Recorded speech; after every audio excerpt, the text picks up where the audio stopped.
Hey guys, tonight we are going to do something a little different. We're not going to witness a grand battle or a dramatic assassination. Instead, we're going to dive deep into something far more intimate and surprisingly complex: the simple act of waking up. You are about to become a Roman senator, right at the peak of the empire's power.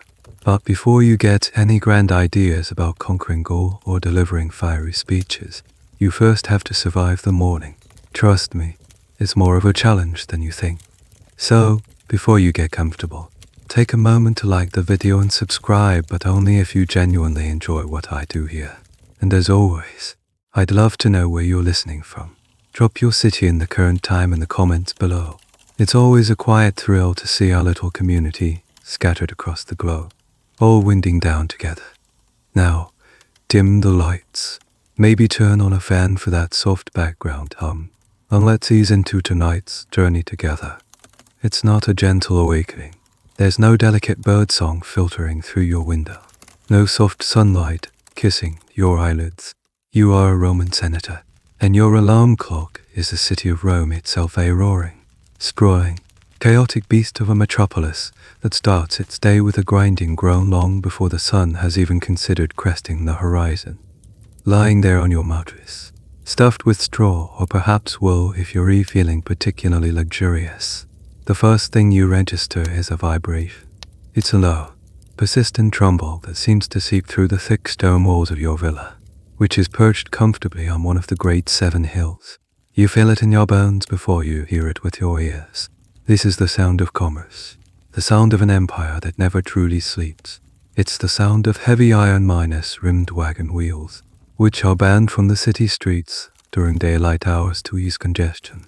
Now making their frantic final deliveries, they clatter and bang over the uneven basalt paving stones, their drivers shouting curses at donkeys and pedestrians who are foolish enough to be out at this hour. Slowly, other sounds begin to distinguish themselves from the general din. From a nearby side street, you can hear the rhythmic thump of a baker kneading dough for the city's morning bread. Somewhere in the distance, a blacksmith begins his day, his hammer striking anvil in a sharp, metallic rhythm that cuts through the morning haze. This is the first mainstream history point for you tonight. Ancient Rome was an incredibly noisy place. Legal documents from the period are filled with complaints about noise pollution, from the hammering of coppersmiths to the ceaseless shouting of street vendors. Your Granville offers some insulation, but it cannot completely shield you from the symphony of urban life. A sliver of cool, gray light finally filters through a high, narrow window slit in your cubicle, your sleeping chamber. The room is small, functional, and mostly dark, designed to keep out the heat of the day and the miasma of the night air, which many Romans believed carried disease. The walls are covered in frescoes, perhaps a gentle pastoral scene or a repeating geometric pattern, now barely visible in the pre-dawn gloom. You pull the rough linen sheet up a little higher. The air carries a distinct chill, a dampness that clings to everything. And then, a sound that is both rural and urban at once, the crowing of a rooster. Not just one, but what sounds like an entire legion of them, all calling out in a chain reaction across the city. This brings us to a rather strange little fact for Romans. The Gallican IUM, the corkscrew, wasn't just a quaint farm sound. It was a semi-minus official marker of time. The Roman night was divided into watches, and the crowing of the rooster signaled the end of the final watch, heralding the coming of daylight. It was nature's timepiece, and it was far more reliable than your own groggy senses. You let out a slow breath. Your mind, unfortunately, is already racing, leaping far ahead of your body. The performance of being a senator has already begun. Here in the privacy of your own bed, you're not thinking about what you'll have for breakfast. You're mentally rehearsing the day ahead. You think of your rivals in the Senate, imagining their latest schemes. You picture the faces of the dozens, maybe hundreds, of your clients who will soon be gathering at your door, seeking favors, money, and legal aid. Each of them represents an obligation, a tiny thread in the vast, complicated tapestry of power and influence you must maintain every single day. Historians, by the way, are still debating the Roman perception of sleep and dreaming. For some, dreams were potent divine messages, prophecies to be carefully interpreted. For others, particularly the more stoic, minded, they were merely echoes of the day's thoughts and anxieties. For a man in your position, a dream could be a political tool, something to be shared strategically to suggest you have the favor of the gods. But right now, as consciousness fully returns, sleep simply feels like a resource you just run out. The real world, with its very real demands, is pressing in. You can now hear the first stirrings of life from within your own household. The soft shuffle of sandals in the corridor outside your door, slaves beginning their duties. A muted cough from the next room. Your home, your domus, is not just a house. It is a bustling headquarters, populated by your family, indentured servants, and slaves, and you are its patriarch, its paterfamilias. The low rumble from the streets is now a constant roar. The day is no longer coming. It is here, and with it, a weight settles upon your shoulders, as heavy and unyielding as the marble columns of the Forum. There is no button to snooze this reality. You swing your legs over the side of the bed, your bare feet meeting the shockingly cold mosaic tiles of the floor. That small, sharp sensation is your official welcome to the day. The city is awake, and now, so are you. The morning rituals can now really begin, and your first destination is one that might surprise you with its lack of senatorial dignity. You sit there for a moment on the edge of the bed, the cold from the mosaic tiles seeping into the soles of your feet.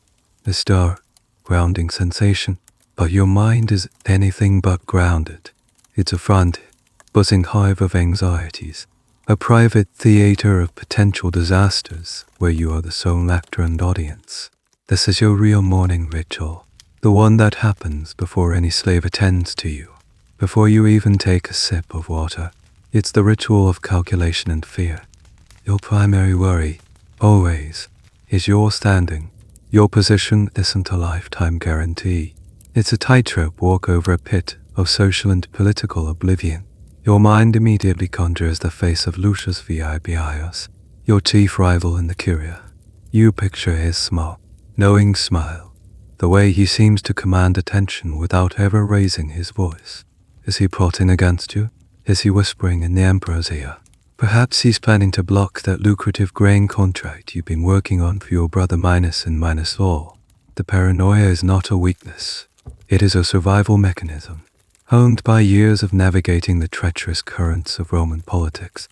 Then there's the Emperor himself, a figure of immense, unpredictable power. You must appear loyal, but not phony, competent, but not so brilliant that you become a perceived threat.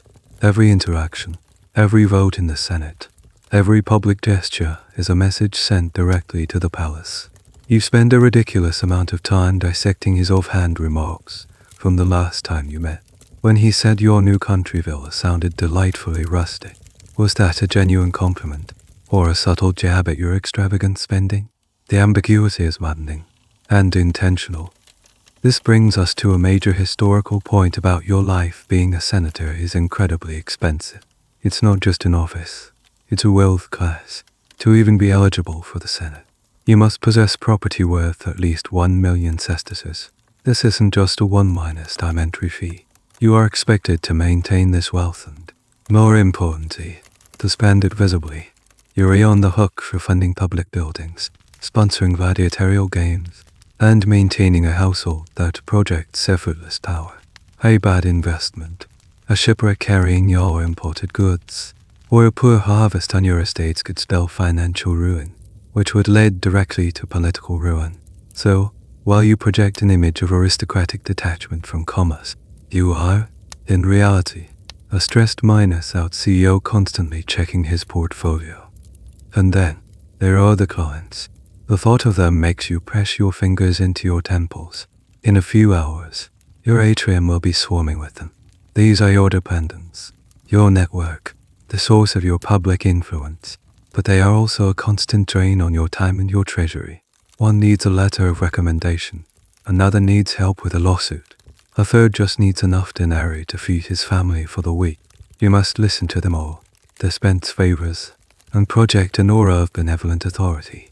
Your reputation, your dignitas, that untransferable concept of prestige, influence, and personal worth depends on this daily performance. Here's a curious little detail about that your dignitas is a real, quantifiable asset in Roman society. It dictates who you can marry, what offices you can hold, and how seriously your opinion is taken. Losing it, through public shame, financial collapse, or political miscalculation, was considered a fate worse than death. The entire morning routine, from the way you dress to the way you greet these clients, is engineered to protect and enhance your dignitas. You push yourself to your feet. The weight on your shoulders feels physical. Historians to this day debate the true emotional state of a Roman aristocrat. The prevailing philosophy of your class is Stoicism, which teaches emotional resilience and a calm acceptance of fate. You might even have a scroll by Seneca or Epictetus on your bedside table. But was this Stoic ideal a genuine state of mind, or was it a carefully constructed public mask? A psychological armor worn to conceal the very real, very human anxieties that gnawed at you in these quiet, pre-dawn moments. The pressure to appear unshakable was immense. Showing fear or uncertainty was a crack in that armor, an invitation for your rivals to strike. A physical need finally cuts through the mental chatter. Your bladder, blissfully unconcerned with the emperor's moods or the logistics of the grain trade, is making its own demands known. It's a grounding, mundane reality. All the grand strategy and political maneuvering must be put on hold for a moment to deal with a simple, universal human function. You shuffle across the cold floor, your bare feet making soft, swapping sounds on the tiles. You don't call for a seat. This first trip of the day is one you make yourself. You push open the heavy wooden door of your bedchamber and step into the still dark corridor. Your destination is the Lararium, the toilet, and as you make your way through the silent heart of your grand house, you are preparing yourself for an experience that is far less private and far more, shall we say, communal than you might expect. The high-minded senator is about to meet the humble realities of Roman plumbing. You navigate the darkened corridor, your hand trailing along the cool, smooth plaster of the wall to guide you. The house is silent save for the distant, muffled sounds of the city and the soft slap of your own feet. You're heading towards a part of the domus that, despite its vital function, is rarely celebrated in the grand poetry written about Roman life. You push aside not a door, but a heavy wool curtain, and step into the Lararium. And here, your modern expectations of privacy must be left at the threshold. Next to your sandals, the room is not a small, solitary closet. Instead, you're met with a surprisingly spacious chamber, often elegantly appointed. The floor might be a simple mosaic, and the walls plastered, but the centerpiece is what captures your attention: a long bench of cool, smooth marble runs along one or two walls. This bench is punctuated by a series of neatly carved, keyhole-shaped openings, spaced just far enough apart for a person to sit comfortably, yet close enough for a quiet conversation. You are alone now, in the quiet of the early morning, but the design speaks volumes. This is a space built for more than one. You take your seat on one of the cold, stone throne. This is our primary historical point for this little excursion. Roman toilets, even in the private homes of the wealthy, were often communal affairs. This wasn't seen as strange or undignified. For the Romans, this function was simply another part of life, and not one that necessarily required solitude. In the great public latrines of the city, dozens of people would sit together, conducting business, exchanging gossip, and socializing. Your private latrine is a scaled -down version of that concept, intended for your family and perhaps high-ranking members of your household staff. As you sit there, you become aware of a constant, gurgling sound.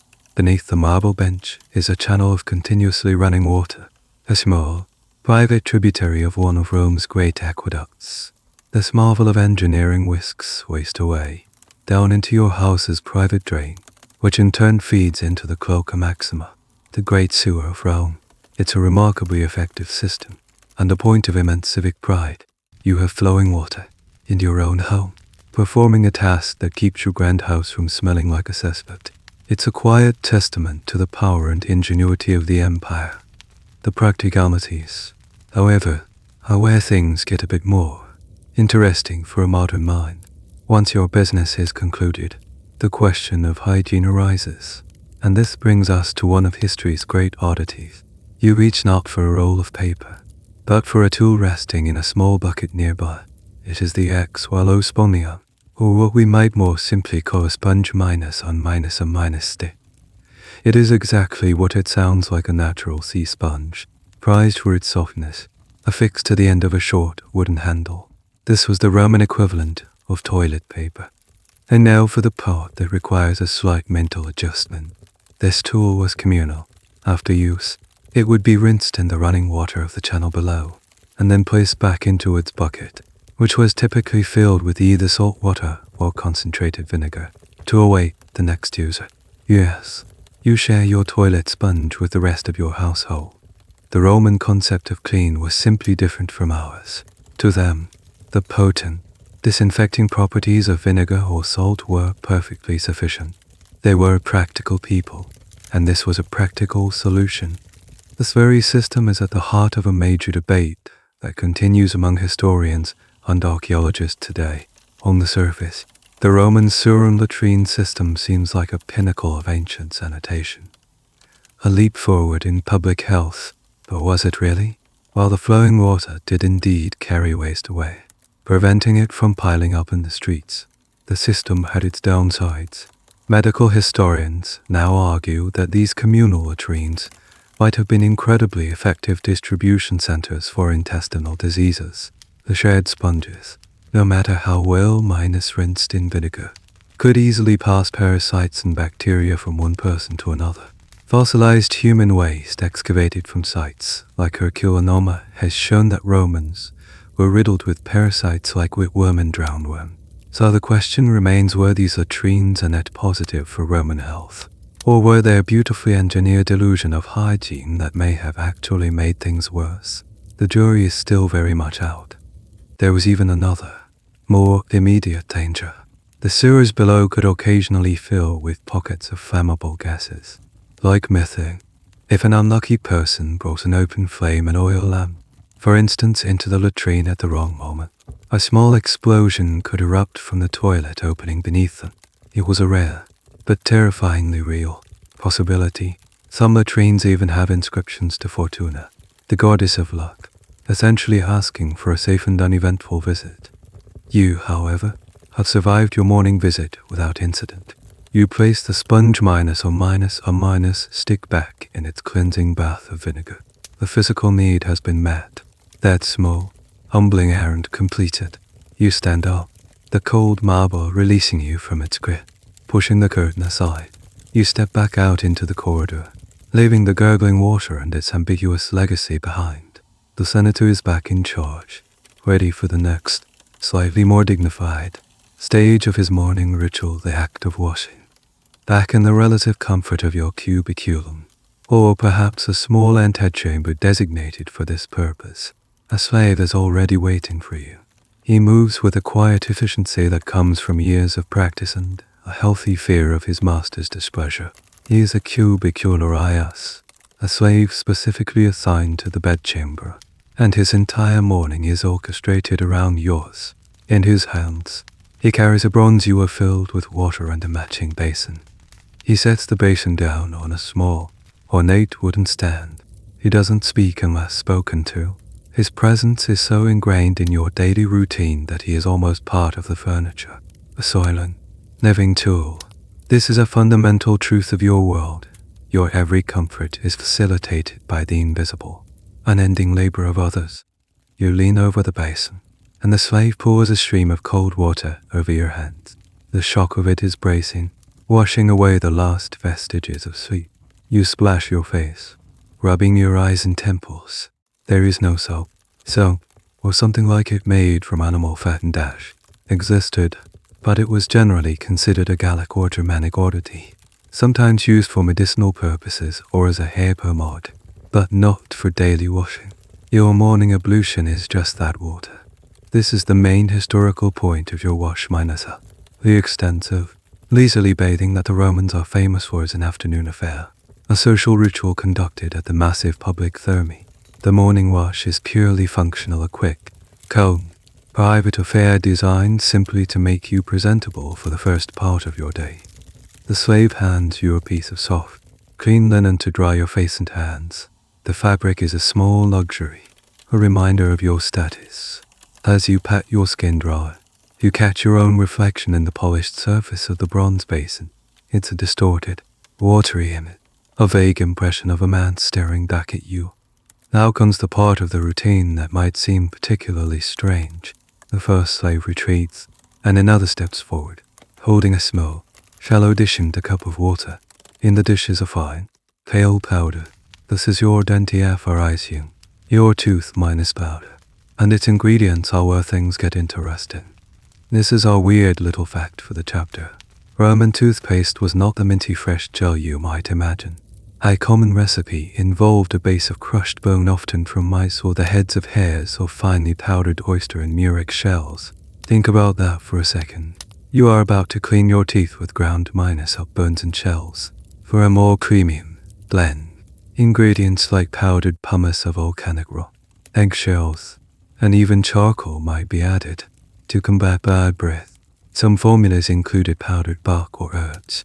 But the primary function of this powder was not to freshen, but to scour. It was designed to be abrasive, to physically scrape the film from your teeth. You dip your index finger into the gritty powder. There are no toothbrushes in your world. The most you might use is a small frayed stick, a mastic twig perhaps, which had some antiseptic properties, or a corner of your linen towel. But using a finger is common and direct. You rub the gritty, slightly salty minus tasting paste vigorously against your teeth and gum.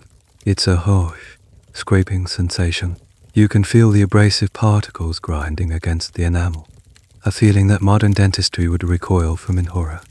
After a thorough scouring, you take the cup from the slave, swish the cool water around your mouth, and spit the gritty residue back into the now minus empty basin he holds out for you. Your teeth feel aggressively clean, polished to a high shine, but also slightly sensitive. And this abrasive practice leads us directly to an ongoing academic argument. For centuries, we viewed the Romans as having surprisingly good teeth, an idea often backed up by examining the skulls of patricians who lived to a ripe old age. The argument was that their low minus sugar diet and this aggressive cleaning regimen effectively removed plaque and prevented cavities. However, more recent analysis from dental anthropologists paints a more complicated picture. They argue that while the scouring might have kept some forms of decay at bay, the constant, aggressive wear on the enamel was incredibly destructive over a lifetime.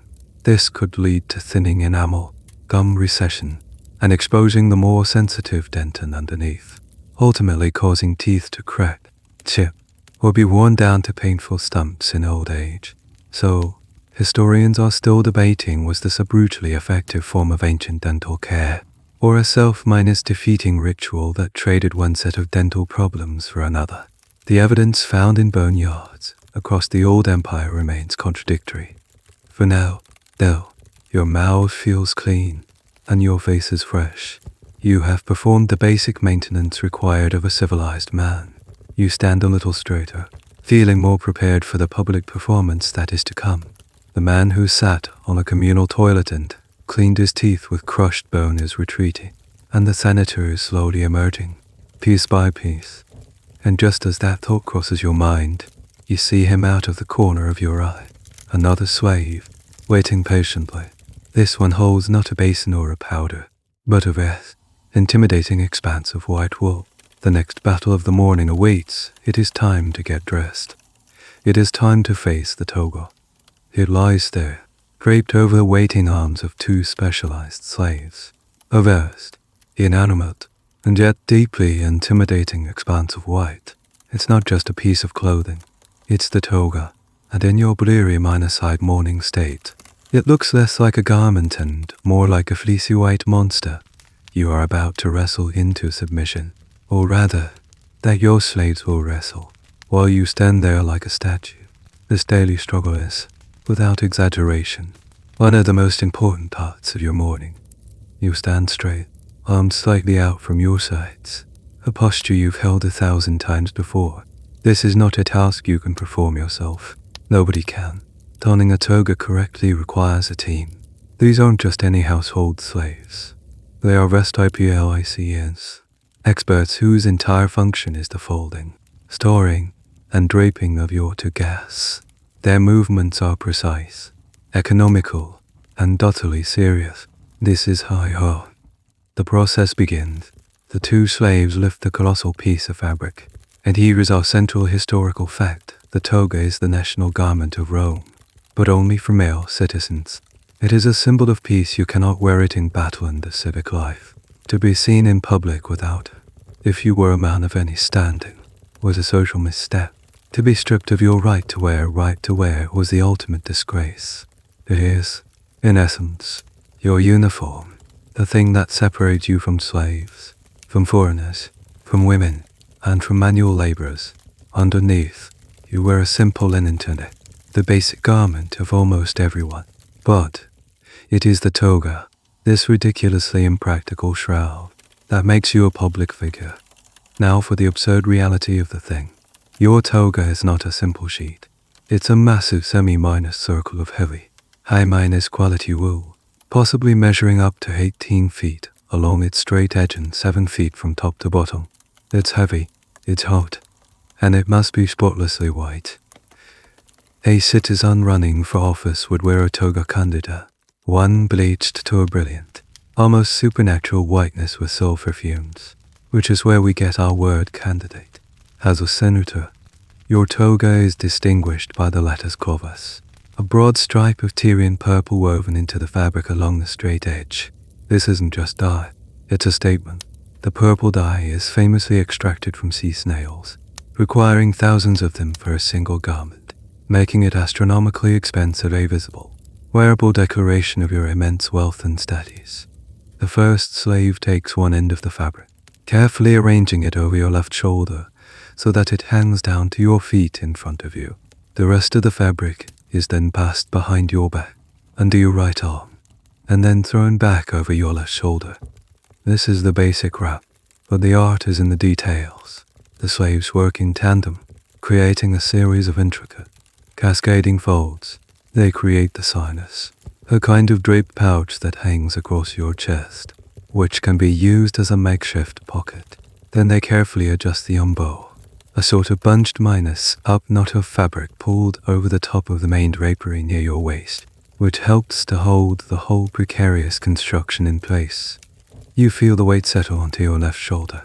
The sheer mass of wool restricts your movement immediately. Your right arm is free, but your left is now essentially a living coat hanger. Its primary purpose to keep the toga from slipping. You can trace it too quickly. You certainly can't bend over to pick something up. To sit, you will have to carefully gather the folds behind you. This garment is designed for one thing and one thing only: to be looked at while you stand or walk very slowly and majestically.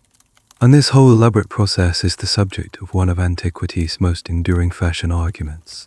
Historians, archaeologists, and obsessive historical reenactors have been locked in debate for decades over the exact method of draping a toga. We have thousands of statues that show the final, perfect result, a man looking effortlessly noble in a cascade of sculpted folds. But these statues are idealized marketing images. They are not instruction manuals. Was the fabric pre-minus folded into pleats overnight? How was the umbo really formed and secure? Was there a single correct way to wear it? Or did styles change from, say, the late Republic to the High Empire? The surviving texts are frustratingly vague, assuming that everyone, of course, already knew how to do it. The result is that every depiction you see in a movie, every attempt by a reenactor, is a best guess, an educated hypothesis on how to tame this beast of a garment. Finally, the slaves step back, giving a final pat to a stray fold. They look at their handiwork with critical eyes. It's perfect. The drape is elegant. The purple stripe is prominent. The lines are clean. You are now encased. You are no longer just a man. You are a living symbol of Roman power and authority. You are uncomfortable, slightly encumbered, and probably already feeling a bead of sweat forming on your back under all that wool. But you look the part. The performance of being a senator has taken a major leap forward. You are dressed for power. Now, you must prepare the face that will go with it. As if on cue, a new figure appears at your chamber door, carrying a small leather roll and a very sharp piece of metal. Your barber has arrived. The man who enters is your tonsor. He is not just a servant. He is an artist, and a very trusted one at that. In a world of political intrigue and sudden betrayals, the man you allow to hold a razor to your throat every single morning holds a unique position of intimacy and trust. He is likely a highly skilled Greek slave or freedman, and his hands are as steady as a surgeon's. A clumsy tonsor could not only leave you with unsightly nicks, but could also lead to a dangerous, potentially fatal, infection. He unrolls his leather toolkit with a quiet reverence, laying out his instruments on the small wooden table. There are no buzzing electric clippers here, no disposable multi-minus blade cartridges. His primary tools are bronze razors, shaped like small, curved knives or sickles. They are called novacoli. Beside them are small shears for trimming, tweezers for plucking stubborn hairs, and a small vial of fragrant oil. He also has a honing stone to ensure his blades are lethally sharp. A dull razor doesn't cut hair. It pulls it, a painful and undignified experience. You settle into a sturdy chair, tilting your head back and exposing your neck. The tonsor wraps a linen cloth around your shoulders to protect your newly minused on toga from any stray hairs or drip. This daily shave is our central historical topic for this chapter. For a Roman man of your class and era, being clean minus shaven was an absolute necessity.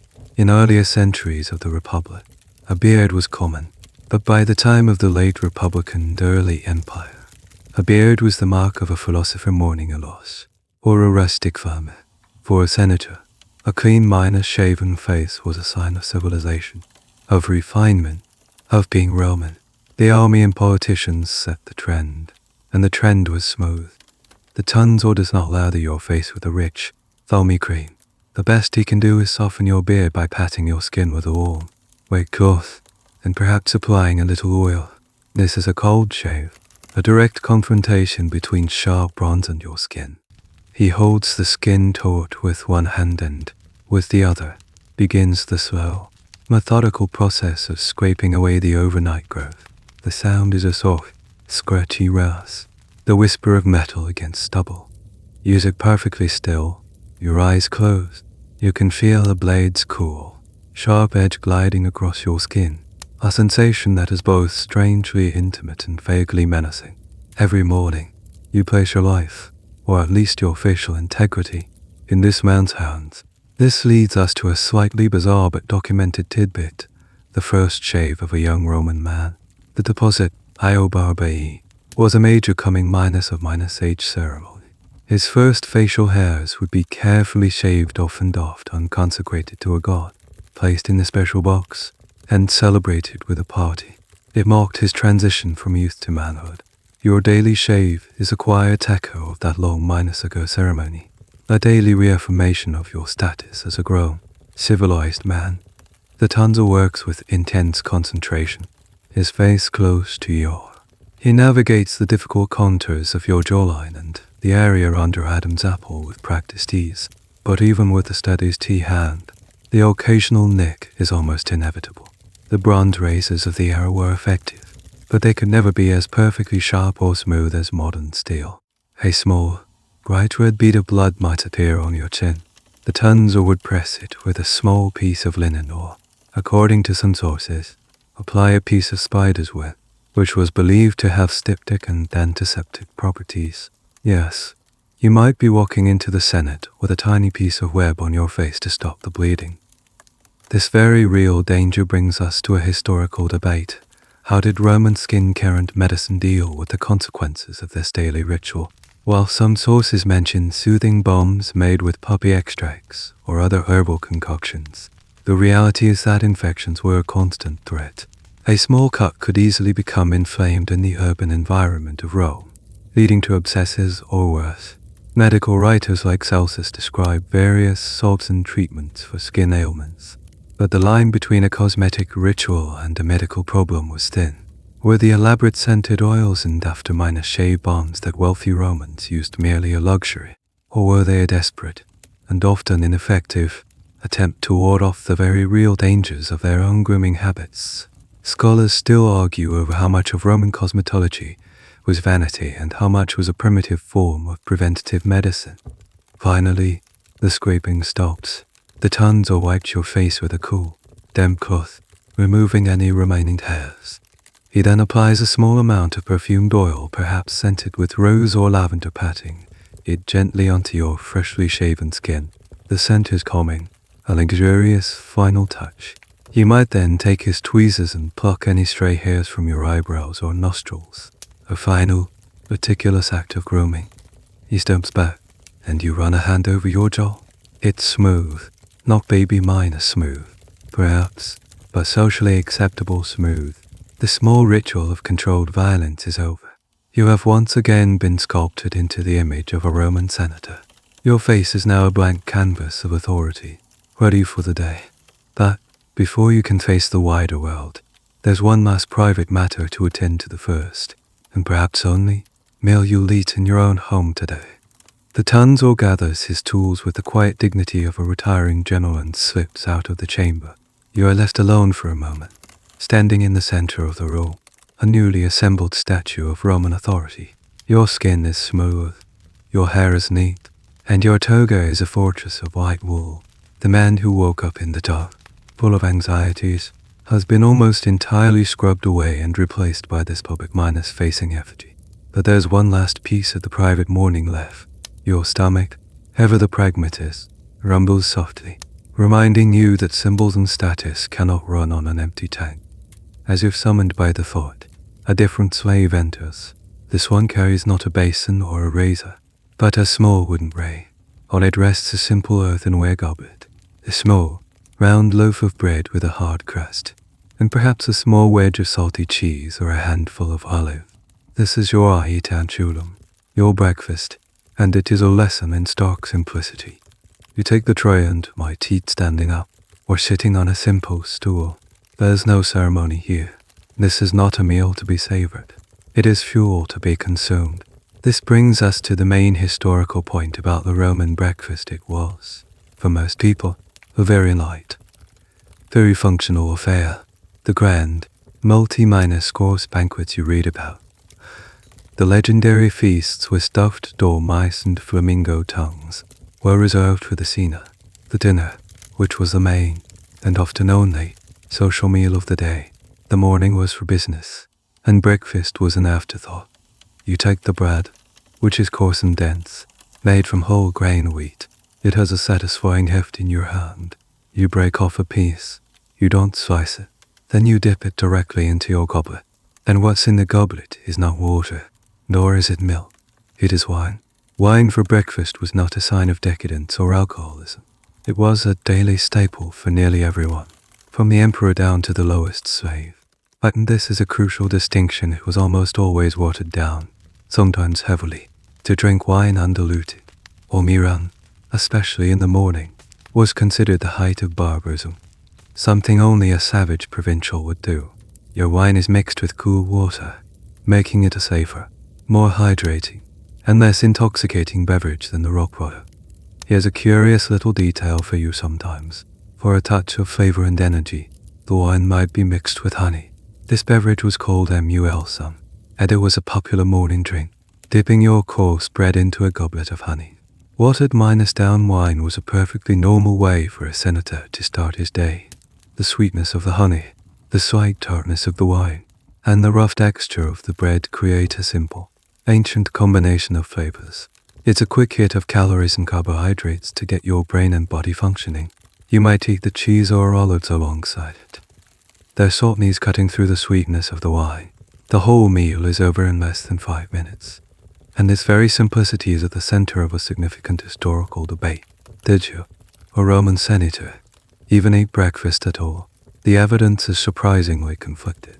On one hand, writers like the poet Martial mention the aetantiulum as a normal, of brief part of the daily schedule. It seems a matter of common sense that people who started their workday at dawn would need some sustenance. Laborers, soldiers, and children almost certainly ate something in the morning. On the other hand, many Roman doctors and philosophers argued vociferously against it, influenced by Greek medical theories and Stoic ideals of self-discipline. They championed the idea of eating only one large meal per day. They believed that digesting food was a taxing process and that loading the stomach in the morning made the mind sluggish and dull, hardly ideal for a day of legal arguments and political debate. For these figures, the ideal Roman would start his day with nothing more than a cup of cold water, maintaining his clarity and vigor until the sine in the late afternoon. So which was it? Did you follow the practical habit of a quick snack, or the fashionable, philosophical ideal of morning abstinence? The truth is likely somewhere in the middle. Perhaps on days when you felt particularly stoic, or if you were feeling unwell, you would skip it. On other days, you'd have your bread and wine. Historians continue to sift through personal letters, poems, and medical texts to figure out what was ideal versus what was a daily reality for a man like you. It's a reminder that even the most basic human habits can be shaped by fashion and philosophy. You finish your last piece of bread and drain the last of the watered down wine. The tray is whisked away by the waiting slave. The last solitary ritual of the morning is complete. You have been cleansed, shaved, dressed, and fueled. From this moment on, your day will be filled with other people. You are now fully prepared to step out of the inner sanctum of your private chambers and into the semi-public realm of your own home. And right on cue, you hear a subtle shift in the household's quiet rhythm, a different set of footsteps in the corridor, a soft word spoken to a slave outside your door. The first formal meeting of your day is about to begin. It's time to speak with your wife, the domina, the mistress of this grand and complicated machine you call a home. You turn from the now empty space where your breakfast tray was and walk towards the doorway of your chamber. The transition is immediate. You are leaving the most private sphere of your life and entering the semi-public domain. The very air seems to change. It's no longer just your personal space. It's the command center of the domus, and waiting for you is your co-commander. She is standing in the atrium, the grand, central hall of your house, giving quiet instructions to a senior slave. This is your wife, the domina. She is already dressed for the day, not in the cumbersome toga, but in a stole, the traditional garment of a married Roman woman. It's a long, pleated tunic, fastened at the shoulders with ornate brooches called fibulae, and belted at the waist. Over it, she might wear a palla, a large rectangular shawl, draped gracefully over her head or shoulders. Her hair is an intricate construction of braids and curls, a style that takes her own set of specialized slaves a great deal of time to create each morning. She looks composed, efficient, and every bit as authoritative in her domain as you hope to look in yours. Your meeting is not one of casual morning affection. It is a daily briefing, a business meeting between the two senior partners of a large and complex enterprise, your family. This is the central historical point to grasp about your marriage while you are the public face of the family. The paterfamilias.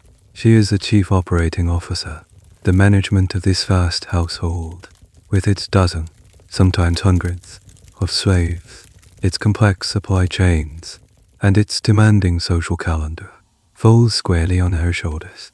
Your home is not just a place to live. It's a barracks, a restaurant, a factory for textiles, and a political stage, and she is its undisputed manager. She dismisses the slave with a nod and turns her attention to you.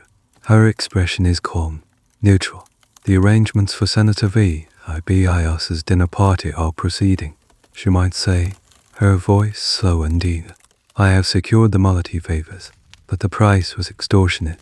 The merchants know it is in demand. You nod, processing the information. This dinner, the sine, is not just a meal. It's a critical political event. Entertaining your rival, Lucius V.I.B.I.S., requires a flawless performance of hospitality and wealth. A poorly cooked dish, a cheap vintage of wine, or a clumsy servant could be interpreted as a sign of weakness or disrespect, and the gossip would be all over the forum by morning.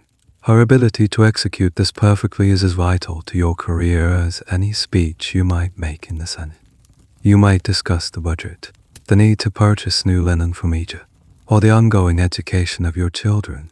She oversees the tutors, ensuring your sons are learning the rhetoric and law they will need, and your daughters are learning the skills to manage a household of their own someday. She is the guardian of the family's reputation in the social sphere. And this is where we find a fascinatedly counterminus, intuitive legal fact about your relationship. While Roman society is overtly patriarchal, your wife likely has a surprising degree of financial independence. Most upper-class marriages at this period were sine manu, meaning without hand. In this arrangement, she legally remains under the authority of her own father, not you. Critically, this means her dowry and any property she inherited from her own family remain hers. You can manage it, you can invest it, but you do not own it. If you were to divorce, the dowry would have to be returned. This gives her real, tangible leverage. It is a silent, understood fact between you to a significant portion of the wealth that fuels your political career is actually hers. It makes your partnership not just a social contract, but a financial one as well. This legal status fuels one of the most vibrant debates among historians of Rome. What was the true extent of a woman's power? The traditional view, based on the writings of moralists and satirists, paints Roman matrons as secluded, domestic figures, their lives revolving around wool-spinning and child-rearing, legally subject to their fathers or husbands. They had no public voice, couldn't vote, and couldn't hold office. The ideal was one of quiet, dignified submission. However, a mountain of evidence suggests a far more dynamic reality.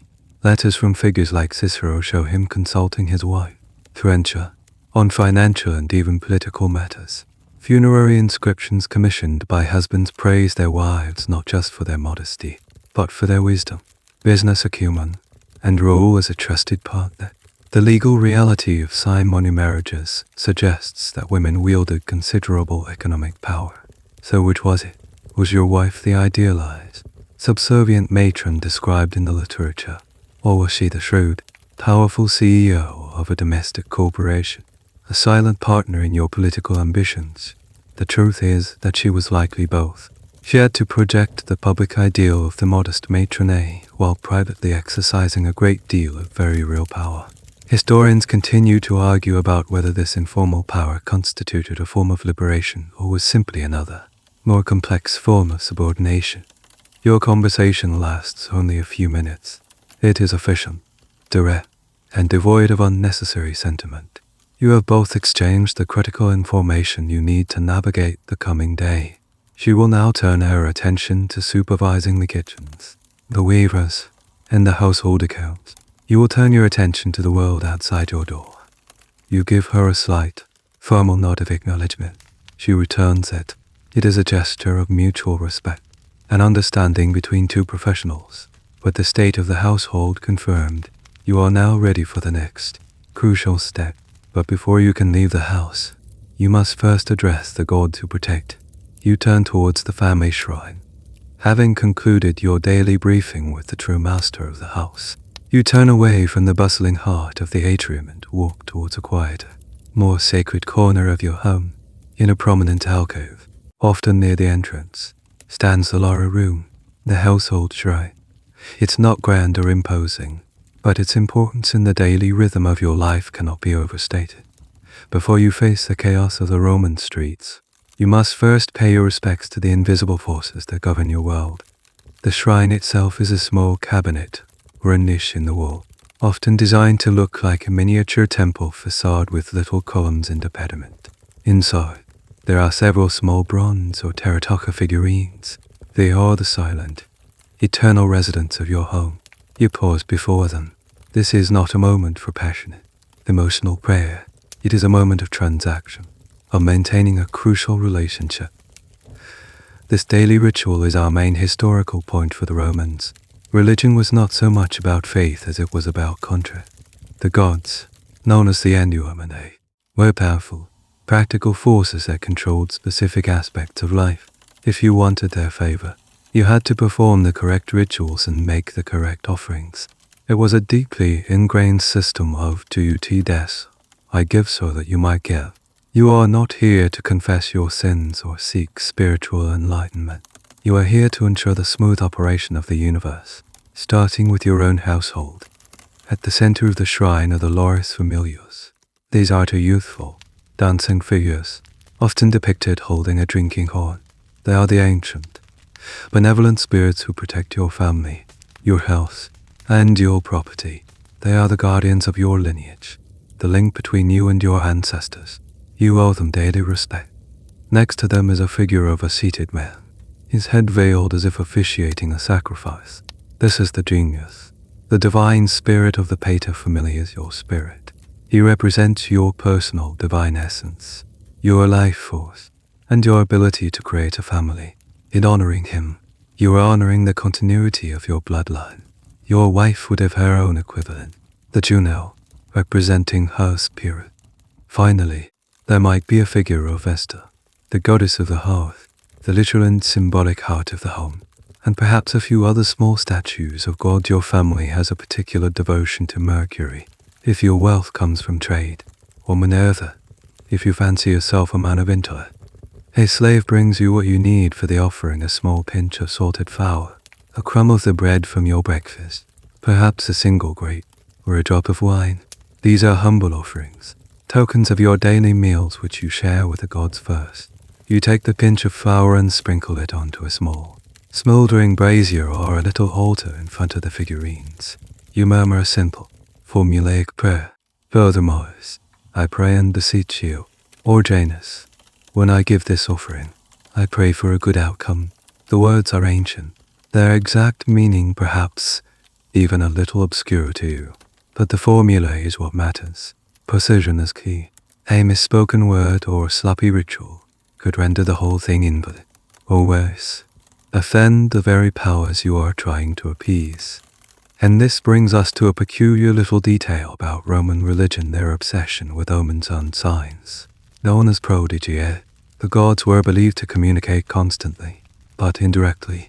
A flicker in the flame of the brazier, the way the smoke rises, a sneeze at a critical moment, the sudden appearance of a snake near the shrine, all of these could be interpreted as signs. In fact, a non-minus venomous snake was often seen as a good omen, a physical manifestation of the genius of the house, which is why snakes are a very common motif in the paintings on household shrines. If you saw one slithering away from your Lararium, you might actually feel a sense of relief, a sign that the gods were present and pleased. This constant search for divine communication leads us to one of the more debated aspects of Roman daily life: how much of this was genuine belief versus rote tradition. When you stand here, making your tiny offering, are you filled with a profound sense of religious awe, or are you simply going through the motions, performing a civic and familial duty that is expected of you, much like dressing in your toga? Historians are deeply divided on this. Some argue that for the average Roman, these rituals were deeply meaningful, a constant and comforting interaction with the divine powers that infused every aspect of their world. This view holds that your belief in the Lares was as real and tangible as your belief in the emperor. Others take a more cynical view, particularly when looking at the educated upper class. They argue that men like you, who read Greek philosophy and understood the cynical realities of politics, likely viewed these traditional rites with a degree of intellectual detachment. You might perform the ritual perfectly out of a sense of tradition, mere on the way of the ancestors, public duty, and a general better safe than sorry attitude, without necessarily holding a deep, personal faith in the dancing figurines in the cabinet. The truth is probably impossible to know and likely varied greatly from person to person. For you, perhaps it's a bit of both: a comforting routine from your childhood mixed with a pragmatic understanding that a senator's life needs all the help it can get, divine or otherwise. You watch the last of the smoke curl up from the brazier. The transaction is complete. You have paid your daily dues to the protectors of your home. You have aligned yourself with the ancestral spirits and the gods of your city. The house is secure. Your family is protected. You can now, finally, Turn your attention to the world outside its walls. As you turn away from the shrine, the sounds from the atrium have changed. It is no longer the quiet hum of household management. It is the sound of shuffling feet, of low murmurs, of coughing. It is the sound of a crowd gathering. Your clients, the clients, have arrived for the morning salutation. The day's first big performance is about to begin. You turn from the quiet sanctity of the Lararium and face the atrium. The character of the space has transformed completely in the last few minutes. Earlier, it was the calm, domestic heart of your home. Now, it is a crowded, buzzing, public reception hall. Dozens of figures, a sea of faces both familiar and unknown, fill the grand central space. They are your clients, and they have come for the daily ritual of the salutatio, the morning greeting. This is not a casual drop minus in. The doors of your domicile throne open at the 3rd hour, shortly after sunrise, and the crowd has been swelling ever since. They stand patiently, organized by a subtle but rigid hierarchy. Those of higher status or greater importance, perhaps minor officials, knights, or wealthy merchants who depend on your political influence, stand closer to the front. In the open area around the ample UV aisle, the shallow pool that catches rainwater from the opening in the roof. Further back, crowded into the side alcoves and spilling out towards the main door, are the lower minus class plebeians, poor citizens, freedmen, and small minus time artisans. They are all here for the same reason, to see you. Their patroness, their patron. This daily scene is the central, unmissable point about your public life. Your power is not just measured by your wealth or your rank in the Senate. It is measured by the size and quality of your crowd. A busy salutatio is a visible, audible, living demonstration of your influence. Your rivals have spies who do nothing but count the number of clients at each other's doors each morning. A thinning crowd is a sign of waning power. Political death knell. A packed atrium is a declaration of strength. You pause for a moment at the threshold of your private wing. A subtle theatrical cue. Your household manager, a high minus ranking slave or freedman known as a no-man CL, stands beside you, ready. His job is one of the most difficult and delicate in your entire household. He is your living database, your social secretary. He must know the name, face, and personal circumstances of every significant person in that crowd.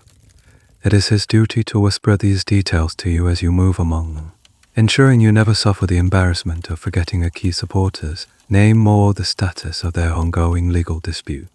The low hum of conversation dies down as you step forward. All eyes turn to you. The performance has begun. You are expected to project an aura of calm, benevolent authority, the gravitas that every Roman statesman aspired to. You cannot look rushed, or stressed, or annoyed by the sheer number of demands you are about to face. And the demands are many.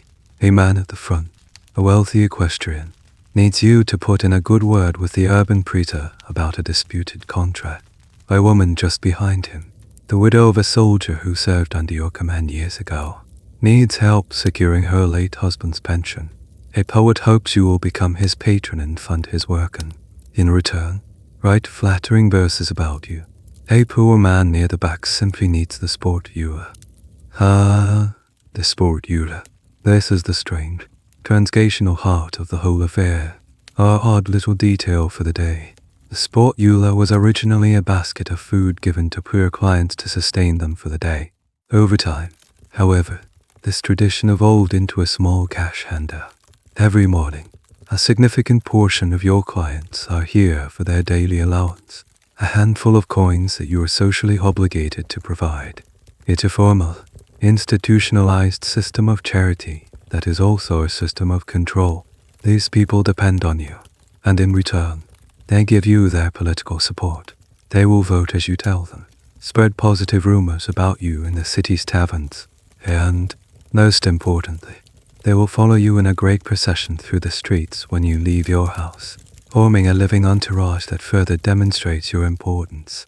This entire institution of patronage creates a fascinating historical puzzle that scholars still grapple with. Was the patron-client system a stabilizing force in Roman society, a kind of social safety net that bound the rich and poor together in a web of mutual obligation? Or was it a deeply cynical and exploitative system that kept the poor in a state of permanent dependency, trading their dignity and political freedom for a few coins and the occasional legal favor? Some historians argue that patronage was a vital, organic part of Roman life. It provided a way for the disenfranchised to have their voices heard and their needs met in a society with few formal public welfare institutions. It created personal bonds that cut across class lines, fostering a sense of community and loyalty. In this view, you are not just buying support, you are fulfilling a sacred duty as a leading member of society, looking after those less fortunate. The counter-minus argument, however, is that this system was a tool of oppression. It concentrated all the power in the hands of a few aristocrats like yourself and stifled any chance of genuine grassroots political action. It turned citizens into beggars and elections into contests of which rich man could give away more money. The salutatio, in this way, is not a noble reception. That's a daily humiliation, where free Roman citizens must line up and grovel before you for their survival. The debate continues to this day, with compelling evidence on both sides. But for you, standing at the edge of the crowd, the philosophical debate is irrelevant. This is simply the reality of your morning. This crowd is your power base, your army, your fan club, and your biggest headache all rolled into one. You take a slow breath, give a slight nod to your no mensi elator, and step forward into the sea of expectant faces. The hand minus shaking, the remembering of names, the listening to petitions. The real work of being a patron is about to begin. You step into the throne. The air immediately becomes thick with the smells of wool, sweat, and the faint, lingering scent of wood smoke from 1,000 different hearths. The murmur of the crowd resolves into individual voices, a chorus of greetings. Ave, patroni, greetings, patron. Your nomen si helat, or is a shadow at your elbow. His whispers are constant, low minus frequency input in your ear. Dius hustai Elias, the grain merchant. His shipment from Ostia is being held up by a customs dispute. He needs a word with the clerk. You turn to the portly, anxious minus looking man. A worn, knowing smile spreading across your face as if you've been thinking of nothing else all morning. Gaius, my friend, I was just wondering how you were. Let's talk about that little matter at the port. I'm seeing the Praetor's chief secretary this afternoon. I'll be sure to mention it. Gaius beams, his relief palpable. You haven't actually done anything yet, but you have given him hope, and in the currency of patronage, hope is a valuable commodity. This is the central performance of the morning, the art of benevolent recognition. You are not merely a dispenser of favors. You are a psychological balm. Your primary task is to make each client, from the richest knight to the poorest freedman, feel seen, acknowledged, and valued. You must remember the name of a man's son, ask about his wife's health, or recall a small service he performed for you years ago. This is the glue that holds your network together. It's not the money, it's the personal touch. You move slowly, deliberately, through the higher minus ranking clients first. Your handshake is firm, your gaze direct.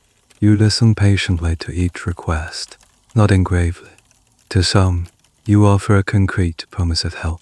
To others, you give a more vague assurance, I will see what can be done. You are a master of the non-minus committal commitment. To promise too much and fail to deliver is a blow to your dignitors.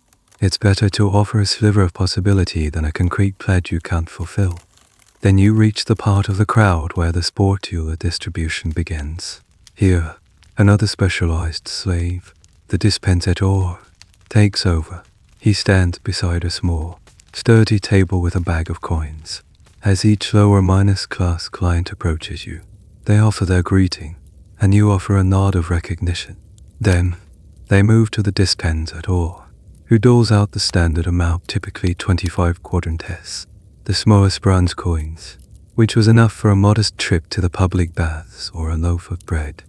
And here we find a wonderfully petty and human detail about this whole process.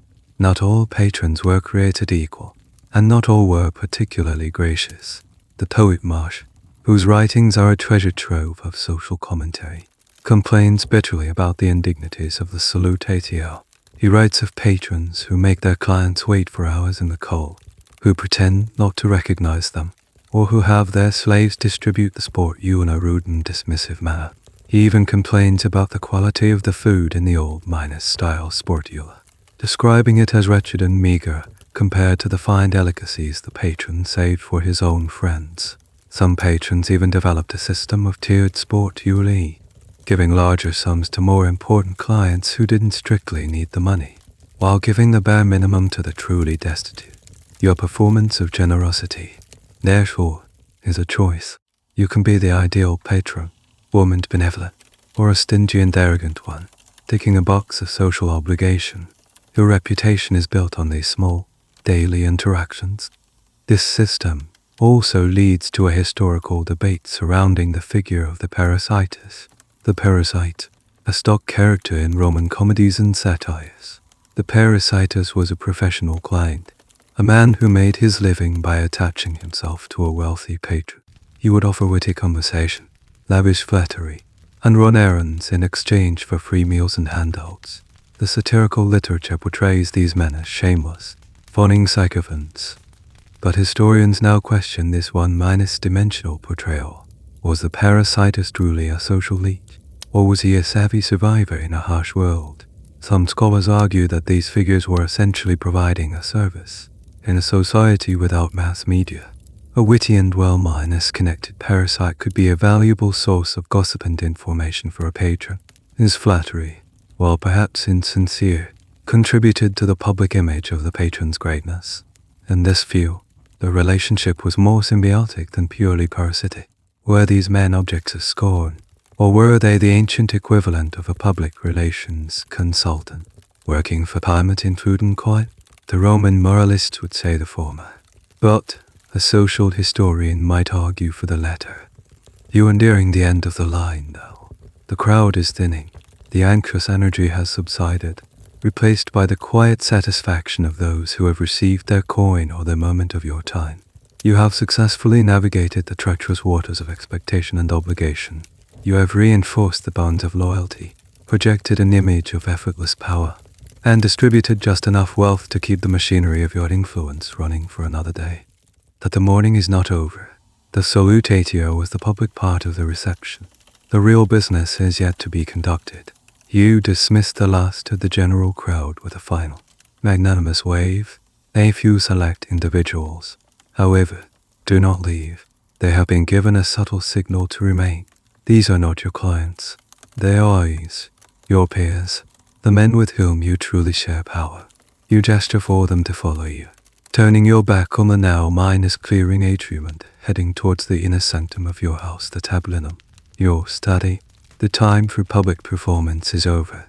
The time for private plotting is about to begin.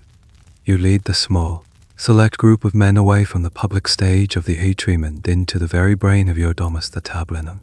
This room is strategically positioned. It lies directly behind the atrium, often offering a view straight through the house to the private garden, or peristylium. In the back, or with its heavy curtains drawn, it becomes a secluded, confidential space. This is your office, your war room, your personal archive. The men who follow you are not here for a handout. They are fellow senators, wealthy equestrians with business interests that align with yours, and trusted political operatives. They are your faction. They move with an easy confidence that the clients in the atrium lack.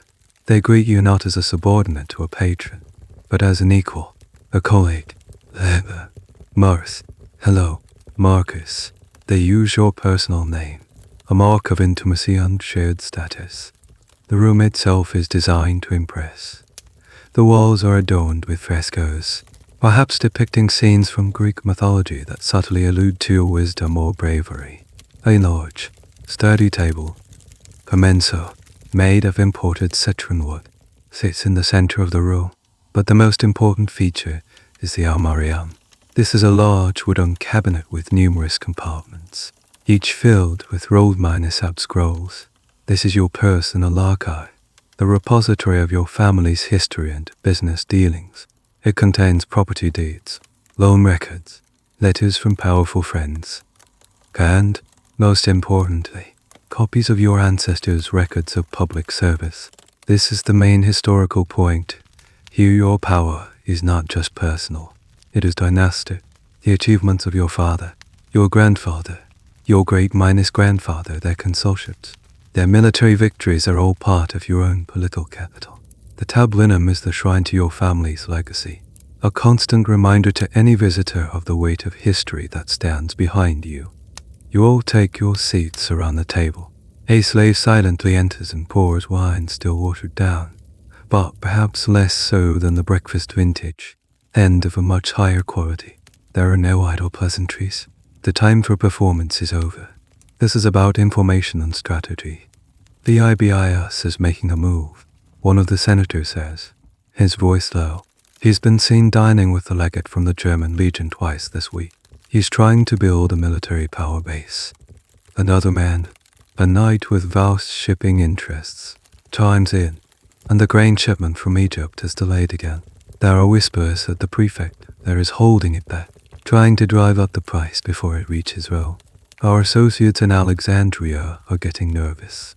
This is the real currency of Roman politics information. Who is meeting with whom? Which faction is gaining the emperor's ear? Where are the financial opportunities and threats? The Senate is not a modern parliament with organized political parties. It is a chaotic ecosystem of shifting alliances, personal feuds, and family-based factions. To survive, you need better information than your rivals. These morning meetings, the Conciliabula, are where that information is traded and analyzed. This brings us to a strange and fascinating detail about Roman communication. In a world without telephones or email, how was this sensitive information gathered? While formal letters carried on papier scrolls were common, a great deal of intelligence was gathered by specialized, high-value slaves. A trusted slave, perhaps your wife's hairdresser or your children's tutor, might be sent to another household. While performing their official duties, they would keep their ears open, picking up on whispered conversations, noting which visitors came and went. They were your personal intelligence agents. The risk was enormous if caught. They would be tortured and killed, but the potential rewards were immeasurable. The secrets of Rome were often carried in the minds of its least powerful inhabitants. And the nature of these political factions is the subject of a long-running scholarly debate. The traditional great man view of Roman history, popular for centuries, saw politics as a grand chess game played by a few influential senators like yourself, Cicero, or Caesar. Factions were seen as personal entourages, bound together by loyalty to a single, charismatic leader. More recently, however, historians have pushed back against this simplistic model. They argue that factions were far more complex and fluid, often based on shared economic interests, geographical origins, or deeply entangled family alliances through marriage. A faction wasn't just your people. It was a complex web of mutual obligation and shared risk. For example, you might be allied with a man you personally despise because his nephew is married to your cousin, and a blow to his business interests would ripple through your own family's finances. This modern view sees Roman politics less as a chess game between kings and more as a chaotic, multi-dimensional network. The question of whether ideology, or raw personal ambition was the primary driver of these groups remains a hot topic. Were you and your allies united by a shared vision for the Republic? Or were you just a group of powerful men trying to make sure you all got richer and more powerful? The answer is likely a messy combination of both. You listen to the reports from your allies, your mind working furiously.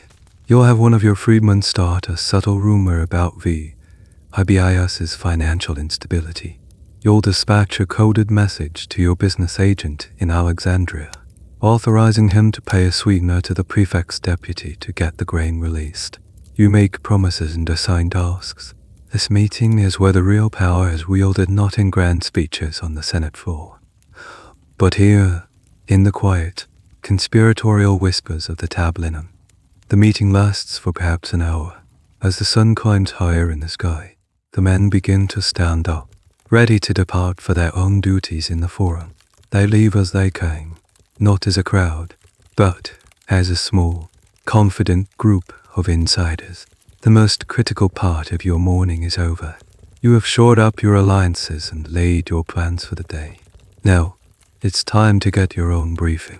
You turn to the slave who has been standing silently in the corner, the one who holds the day's agenda in his hands. The last of your allies departs, leaving a lingering trace of expensive cologne in the air of the tablinum. The atmosphere shifts once more. The conspiratorial tension dissipates, replaced by the focused calm of administration.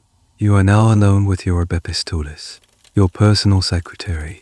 This man is arguably one of the most important and trusted members of your entire household. He is likely a highly educated Greek slave or freedman, and he is the gatekeeper of your written world. He can read, write, and often compose letters with a level of eloquence that might even surpass your own. He comes forward holding a collection of papiers, scrolls, and a set of wax tablets. These are your incoming communications, your news feed, your daily report. This is where you catch up on everything that has happened since you last checked. While the conversations in the atrium and the tablinum were about the immediate, human network of the city, this is about the wider world and the formal machinery of power. This is the main historical point of this moment. The Romans had a sophisticated system for recording and transmitting information, but it was entirely manual and incredibly labor-intensive. There is no printing press. Every single document you are about to review is a unique, hand-written object. Your secretary's first task is to read aloud the letters that have arrived. He unrolls a papier scroll, his voice a steady, professional monotone. The first letter might be from the overseer of your country estate in Campania. He details the state of the olive harvest, complains about the laziness of a particular group of slaves, and asks for funds to repair a section of aqueduct that brings water to the villa. You listen, processing the information, occasionally interrupting to dictate a short reply, which your secretary scribbles down in shorthand on a wax tablet. These tablets, small hinged boards of wood coated with a layer of blackened beeswax, were the Roman equivalent of a notepad. A pointed stylus was used to scratch letters into the wax. To erase, you simply warmed the tablet slightly and smoothed the wax over with the flat end of the stylus. It was reusable, efficient, and perfect for drafting messages. Next, he reads a letter from a legionary commander on the Danube frontier, an old family friend. He writes about the constant threat of barbarian raids and includes a personal request for you to help secure a promotion for his son, who is just starting his own political career in Rome. This is a classic example of the exchange of favors that bound the empire's elite together. He provides you with valuable, first-hand military intelligence. You provide him with political influence at the center of power. Here we come to a quirky little detail about Roman correspondence. The letters were often incredibly formulaic, but also contained fascinating personal details. They would almost always begin with the abbreviation S, V, B, I, V, which stood for C Vales. Bene est, ego valio if you are well. It is good, I am well. It's the ancient Roman version of I hope this email finds you well. After this opening, however, the letters could become deeply personal, full of gossip, complaints about health, and anxious questions about family and finances. They provide a wonderfully human window into the Roman world, showing that despite the Togas and temples, their daily concerns were often remarkably similar to our own. Finally, your secretary unrolls the most important document of the morning, a copy of the Acta Senatus. These were the official minutes of the last Senate meeting. It was a detailed record of who spoke, what proposals were made, and how the votes were cast. This was not a public document. It was circulated only among senators, and it was your essential reading material to prepare for the next session. Your secretary reads the summary aloud, and you listen intently. You note who voted with you, who voted against you, and who abstained. You pay close attention to the exact phrasing of the new imperial decree that was read aloud. Was it a suggestion or a command? With the emperor, the nuance was everything. This brings us to a historical debate that swirls around these very documents. The act was images, along with a more public version of daily news called the Acta or Diurna, which was posted on whiteboards in the forum, functioned as the Roman version of a newspaper. The debate is how much of it was news, and how much was propaganda. On one side, historians argue that these acta were remarkably factual and objective for their time. They provided a genuine record of government proceedings and allowed the elite, at least, to be informed about the running of the empire. They were to love administration, not manipulation, but other historians see a more cynical purpose. They argue that the content of the acta, particularly the public Acta Diurna, was carefully curated by the emperor and his staff. They would highlight military victories, sometimes exaggerating them, announce popular new building projects, and record senatorial speeches that were flattering to the regime. Dissenting voices or inconvenient facts could be easily omitted. In this view, the acta were one of the earliest forms of state-controlled media, a powerful tool for shaping public opinion and reinforcing the emperor's authority. Was your daily briefing a clear window onto the state of the empire? Or were you reading a carefully edited report designed to keep you compliant? The truth is likely that it was a bit of both. Your secretary finishes reading. You have now received all your briefings. You know the mood on the street from your clients, the plots of your rivals from your allies, and the official business of the empire from your scrolls. Your mind is a repository of the morning's intelligence. You are as prepared as you can be. You stand up. The administrative part of the morning is over. Now, you need to put on the final pieces of your public armor. You look down at your hands, at the symbols of power you are about to wear, and consider the weight they carry, both literally and figuratively. With the day's intelligence absorbed and your strategic plans laid, you move to the final stage of personal preparation. This isn't about information or hygiene. It's about symbolism. You hold out your hands, and your secretary, his role momentarily shifting from reader to valet, comes forward with a small, polished wooden box. He opens it, revealing a collection of rings, each nestled in its own compartment of soft linen. This is not mere jewelry. For a Roman senator, a ring was a tool, a signature, and a statement. You survey the collection. The choice is not casual. Each ring has a purpose and projects a different message. This is our central historical point for this chapter. In a society where most of the population was illiterate, a signet ring was an essential instrument of business and law. It was your personal seal, your legally binding signature. When pressed into hot wax on a document, its impression authenticated the contract, the will, or the letter, proving it came directly from you. The security of your ring was paramount. To lose it, or have it stolen, would be a catastrophe. Allowing someone to forge your authority. The most important ring in the box is the one you inherited. It's a simple, heavy gold band, set with an intricately carved gemstone, perhaps an onyx or a carnelian. The image carved into the stone is the key. It might be the portrait of a famous ancestor, a mythological scene that has special significance for your family, or a symbol representing a great achievement in your family's history, like a naval victory symbolized by a ship's prow. This ring is more than just your personal seal. It is the seal of your entire lineage, your gens. To wear it is to carry the weight and authority of all the generations that came before you. Today, you select this ancestral ring. You slide it onto your finger. The gold is smooth and heavy, a familiar, reassuring weight. It is the physical manifestation of your dignitas. Traditionally, this signet ring was worn on the fourth finger of the left hand, the one we now call the ring finger, because the Romans believed a special nerve, the vena amoris, ran directly from this finger to the heart.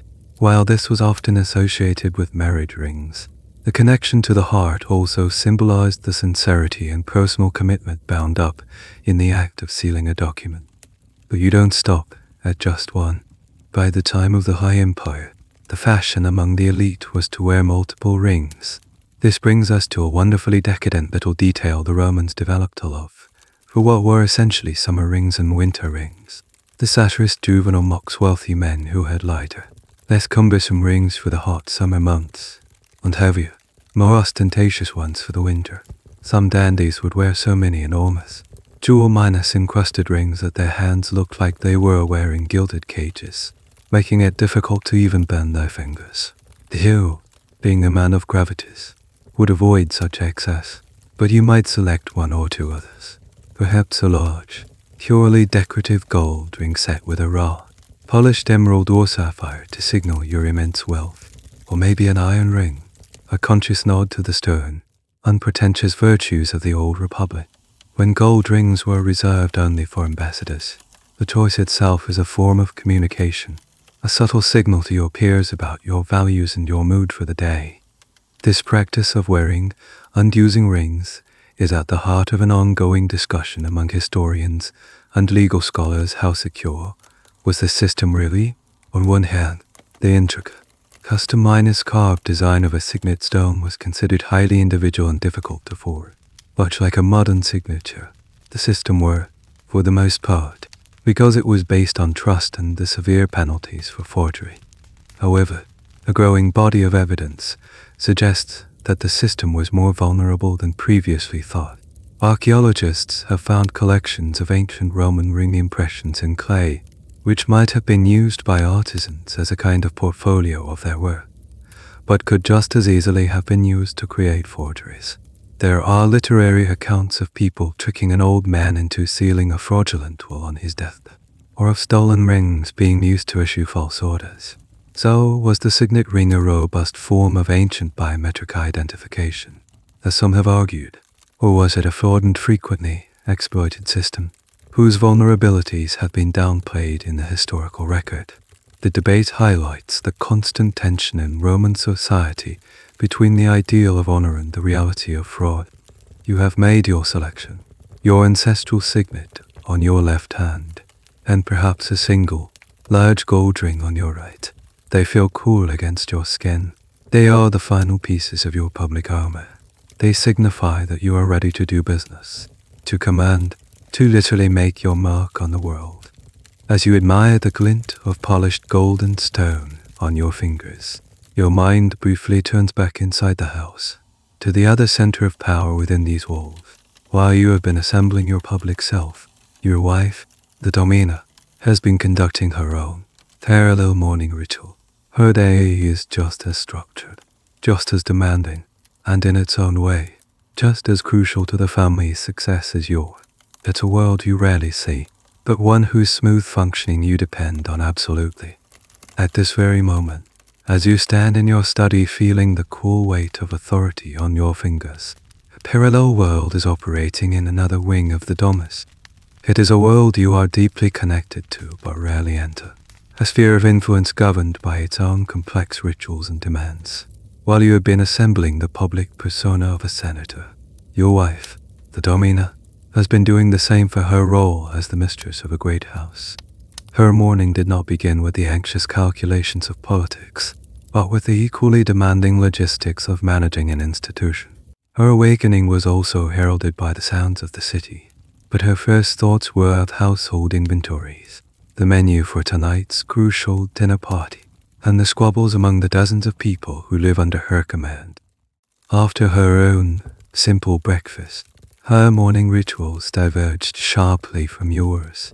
While you were facing the sharp edge of a bronze razor, she was seated before a polished silver mirror, attended by her Honorics, a specialized slave skilled in the high art of hairdressing.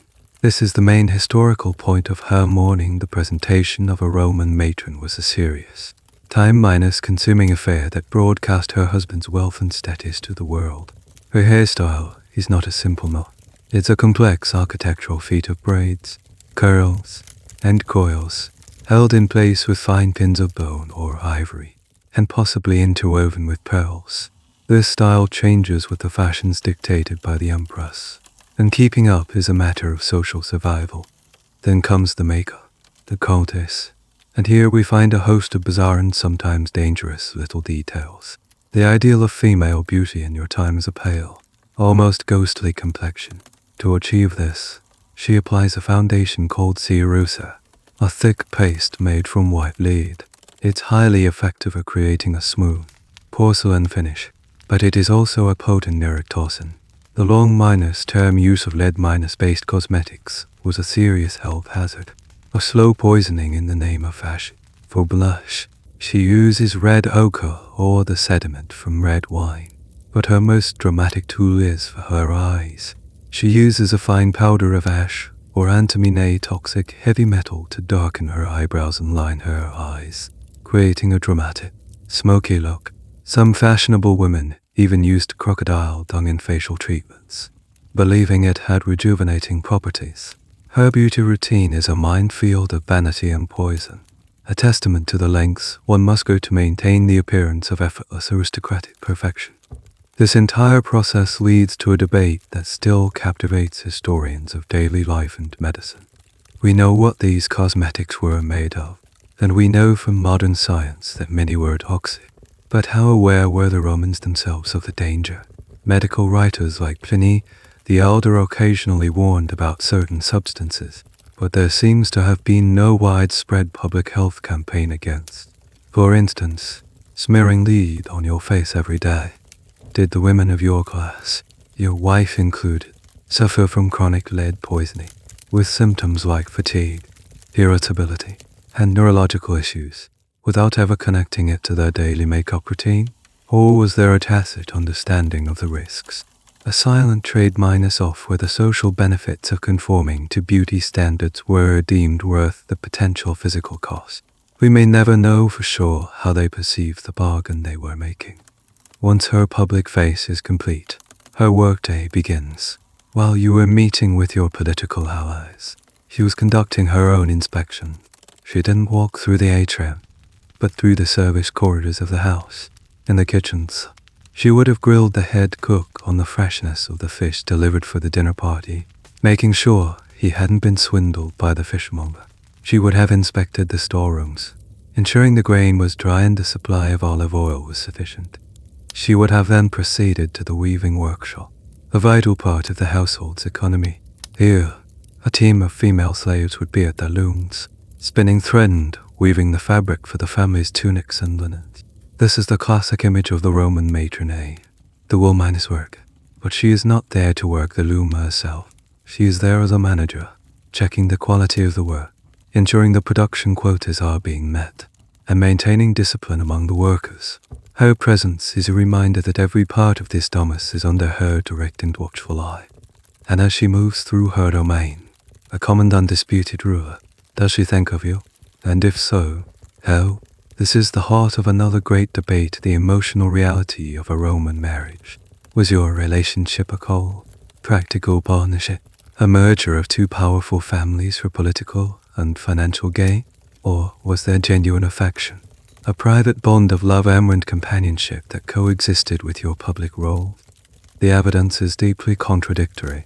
The law sees your marriage as a contract. The satirists mock the idea of love in an aristocratic union, but the poets write endless verses about passion and desire, and most poignantly, thousands of funerary inscriptions across the empire, commissioned by husbands for their deceased wives or vice versa, are filled with words of profound love, grief, and partnership, praising the dead spouse as dearest, sweetest, and my life's companion. So which is the reality for you and your wife? Is her efficient management of your home a business obligation? Or is it an act of loyal partnership, an expression of her commitment to your shared life? Perhaps it is both. Perhaps, in the quiet moments between inspecting olive jars and settling a dispute between two laundry slaves, her thoughts turn to you not with the passion of a poet's verse, but with a steady, reliable bond of fight, loyalty, trust, and shared purpose. Her sphere is now in order. The house is running like a well-soiled machine.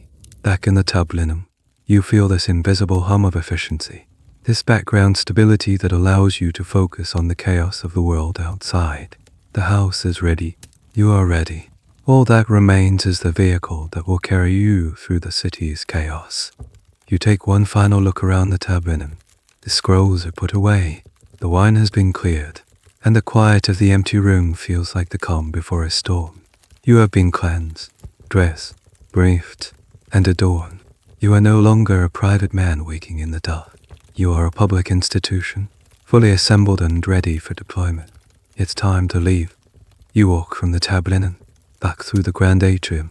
The morning clients are long gone, and the space has been returned to its pristine state by diligent slaves. Sunlight now streams through the compel UVIUM in the roof, illuminating a pillar of dust motes dancing in the air and glinting off the surface of the pool below. You walk towards the FAUCS, the narrow entryway of your house, the jaws that will soon spit you out onto the street. Just inside the doorway, another team is waiting for you. They are not your secretaries or your barbers. They are your transport. They are your lectiary, your litter minus bearers.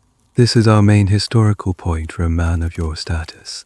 Walking was not the preferred method of getting around Rome. The streets were crowded, filthy, and full of potential dangers. To travel through them while remaining literally above the fray was the ultimate mark of distinction. Your vehicle is not a chariot those were for the racetrack or for military triumphs. It is a lectice, a luxurious, man-powered sedan chair. The litter itself rests on the floor, a work of art and a feat of engineering. It's a wooden frame, often inlaid with ivory or silver, with a comfortable, cushioned couch inside. Four legs keep it stable on the ground. From the front and back extend to long poles. Heavy leather curtains hang on all sides, which can be drawn for privacy or open to see and be seen. It's a private, mobile room that allows you to float through the city. The men who will carry it are a crucial part of your public image. They are typically tall, strong, and imposing figures, often chosen from specific regions of the empire known for producing powerful men, like Cappadocia or Syria. They must be of similar height and build to ensure a smooth, level ride. An uneven, jerky journey would be a sign of a poorly managed household.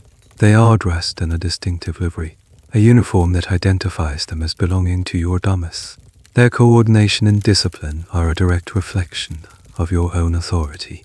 As you approach, the chief bearer gives a sharp command, with practiced, synchronous movements. The team of 4 or perhaps 6 or even 8, for a particularly grand litter, stoop and hoist the poles onto their broad, muscular shoulders. They hold it steady as you step inside and settle onto the cushioned seat. The chief bearer then closes the door and draws the curtains, awaiting your command. And here we find a rather curious detail about this mode of transport, the internal experience of the lectice.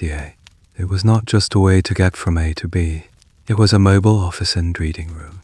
Many Romans, like the scholar Pliny the Elder, boasted of being able to read, dictate letters, and even compose literature while being carried through the streets. Inside your litter, you might have a small folding desk, a supply of wax tablets under stylus, and a few scrolls you need to review before a Senate meeting. It was an island of productivity and calm. Gliding through a sea of urban chaos, you could hold a private conversation, take a nap, or simply watch the world go by from a position of detached security.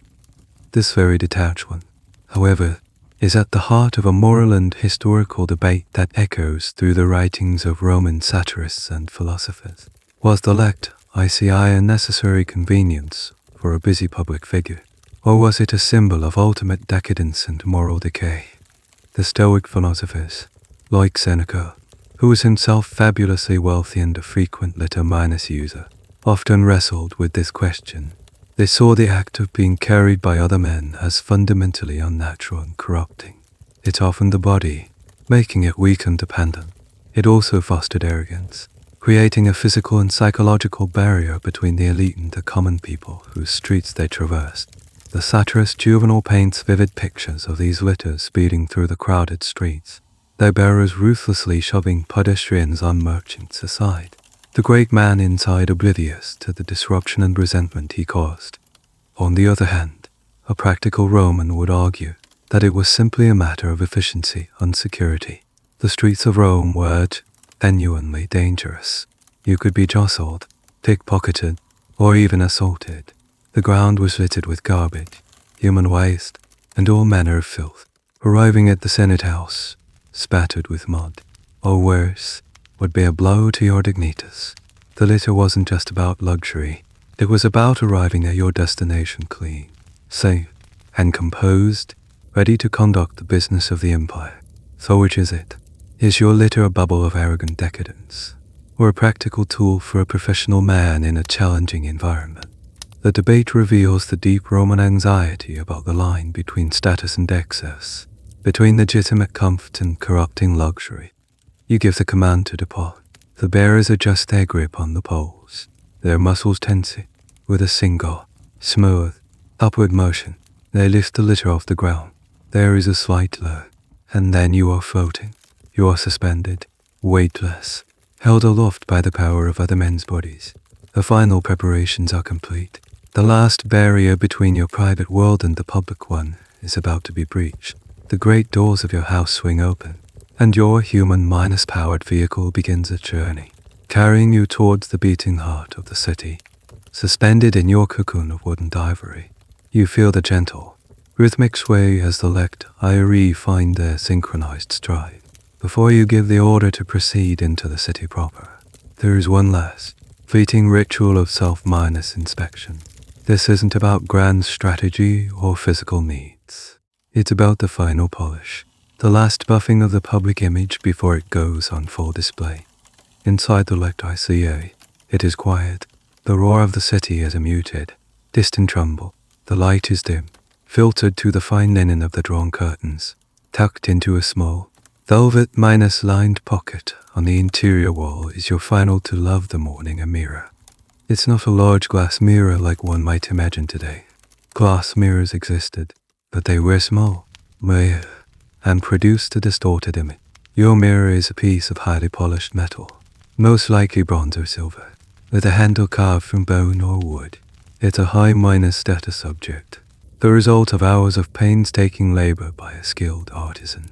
This is our main historical point for this moment. The reflection you are about to see is not the crystal-clear, hyper-realistic image of a modern mirror.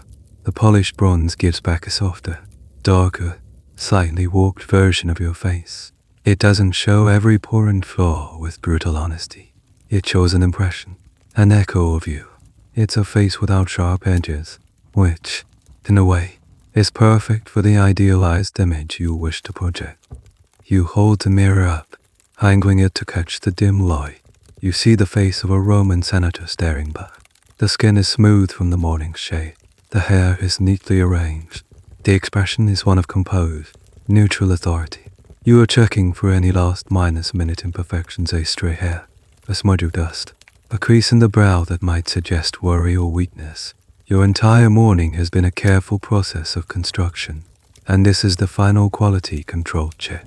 You are ensuring that the man in the mirror aligns with the man you need to be, a man of gravitas, whose personal appearance is as orderly and controlled as his public life. And here we find a tiny, fascinating detail of Roman vanity. For men, looking too perfect was as much of a social sin as looking disheveled. Moralists and satirists were merciless in their mockery of men who spent too much time in front of the mirror, who plucked their body hair, or who used perfumes and cosmetics. They were seen as effeminate, vain, and fundamentally un-Roman. The goal was to achieve a look of esprit or esatura, a term from a much later era but which perfectly captures the Roman ideal, a kind of studied carelessness. You needed to look perfect, but you had to look as if you had achieved that perfection with absolutely no effort at all. This final, secret glance in the mirror is part of that paradox. It's a moment of intense self-consciousness undertaken precisely to project an image of unsubscription's power. This tension between appearance and reality is at the center of a subtle, but important historical debate. When we look at the thousands of Roman portrait busts that have survived, we see an incredible degree of realism. They show us senators with wrinkles, warts, receding hairlines, and crooked noses. For a long time, this was interpreted as a sign of the Roman love for verismo stark, unvarnished truthfulness. It was seen as a reflection of the Roman character, practical, straightforward, and unconcerned with Greek ideals of perfect beauty. However, more recent scholarship has challenged this view. Art historians now argue that this realism was itself a carefully constructed artistic choice, a political statement. In the late Republic and early Empire, portraying yourself with all your flaws, the furrowed brow of a man burdened by matters of state. The thinning hair of a man who has spent his life in service was a way to project an image of authentic, old minus fashioned Roman virtue. It was a rejection of the perfumed, decadent softness of the Eve. So the question is, was your realistic appearance a true reflection of your face? Or was it an idealized and calculated political mask? Are the wrinkles on your portrait bust a sign of reality, or are they a symbol, as carefully chosen as the purple stripe on your toga?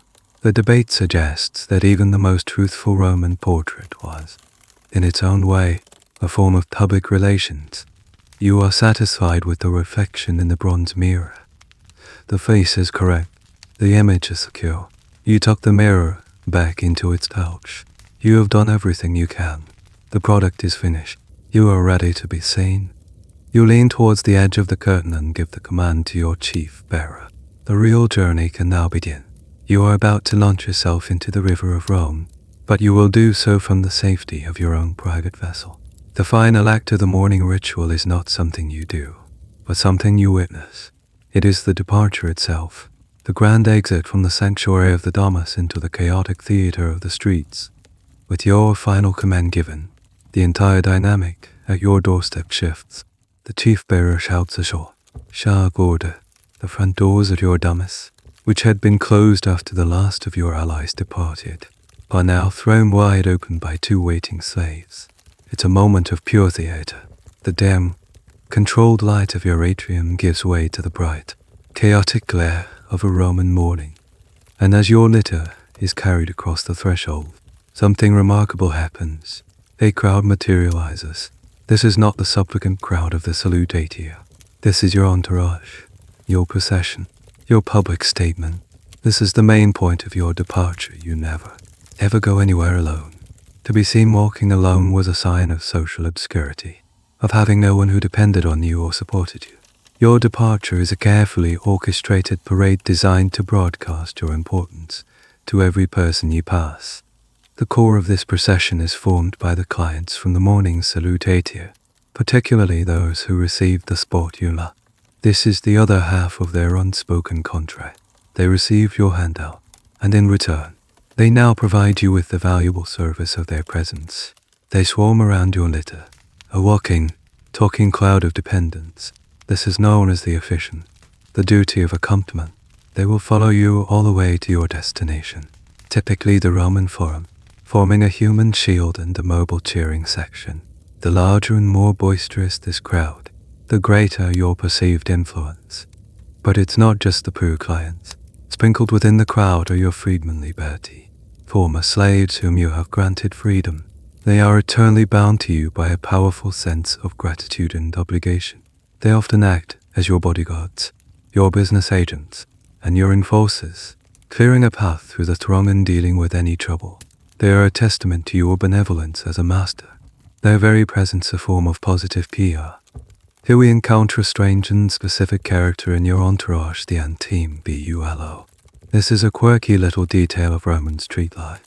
The Antime Bulo, literally the one who walks before, was a designated slave or freedman whose entire job was to march ahead of your litter and clear a path.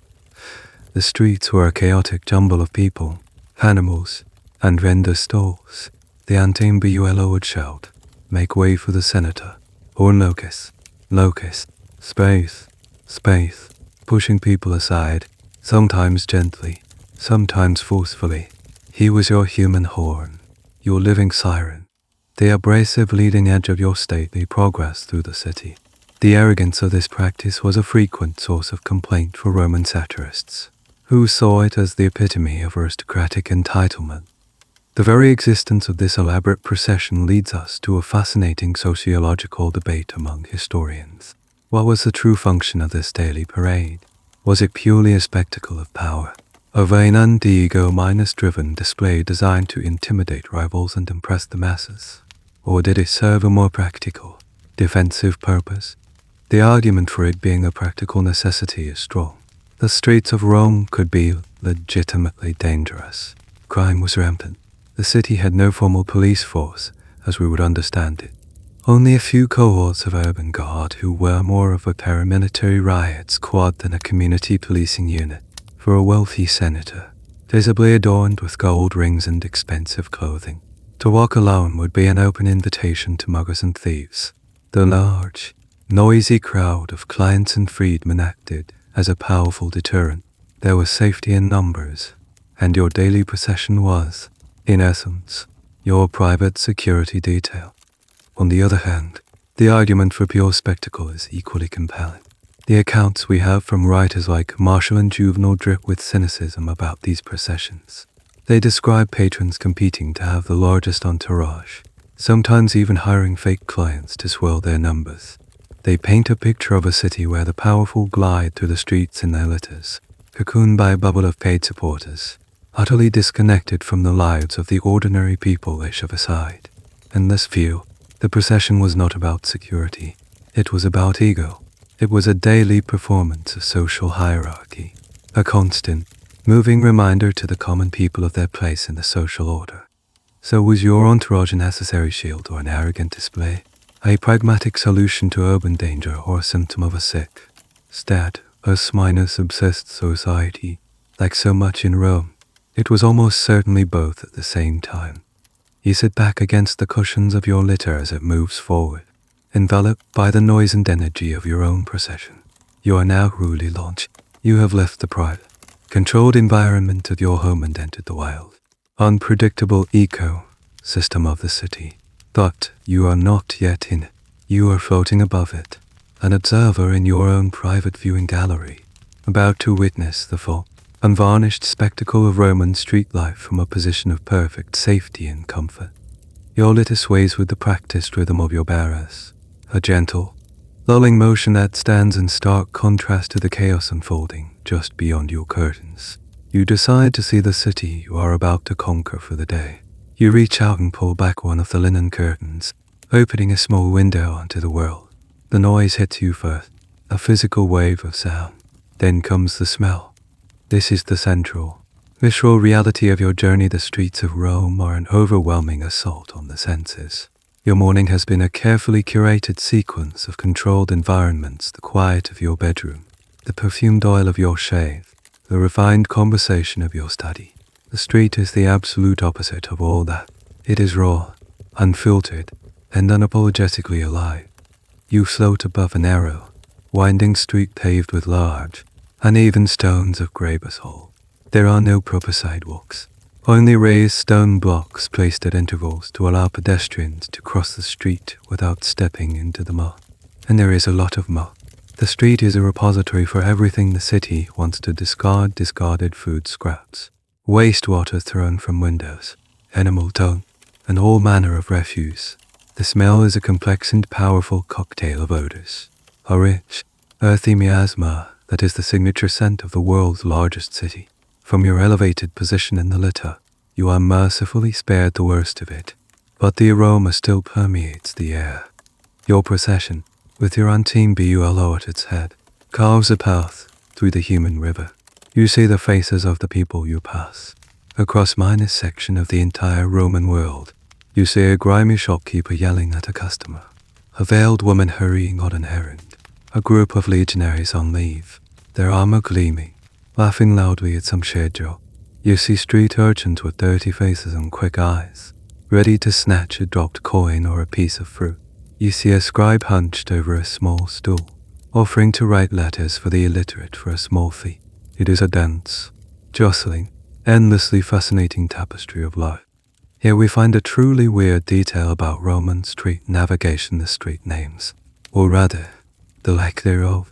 While major thoroughfares had names, the vast majority of smaller residential streets did not.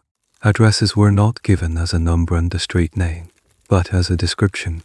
If you wanted to find a particular apartment building, you'd be told it was the Insula of the Panther, behind the portico of Livia, near the fig tree.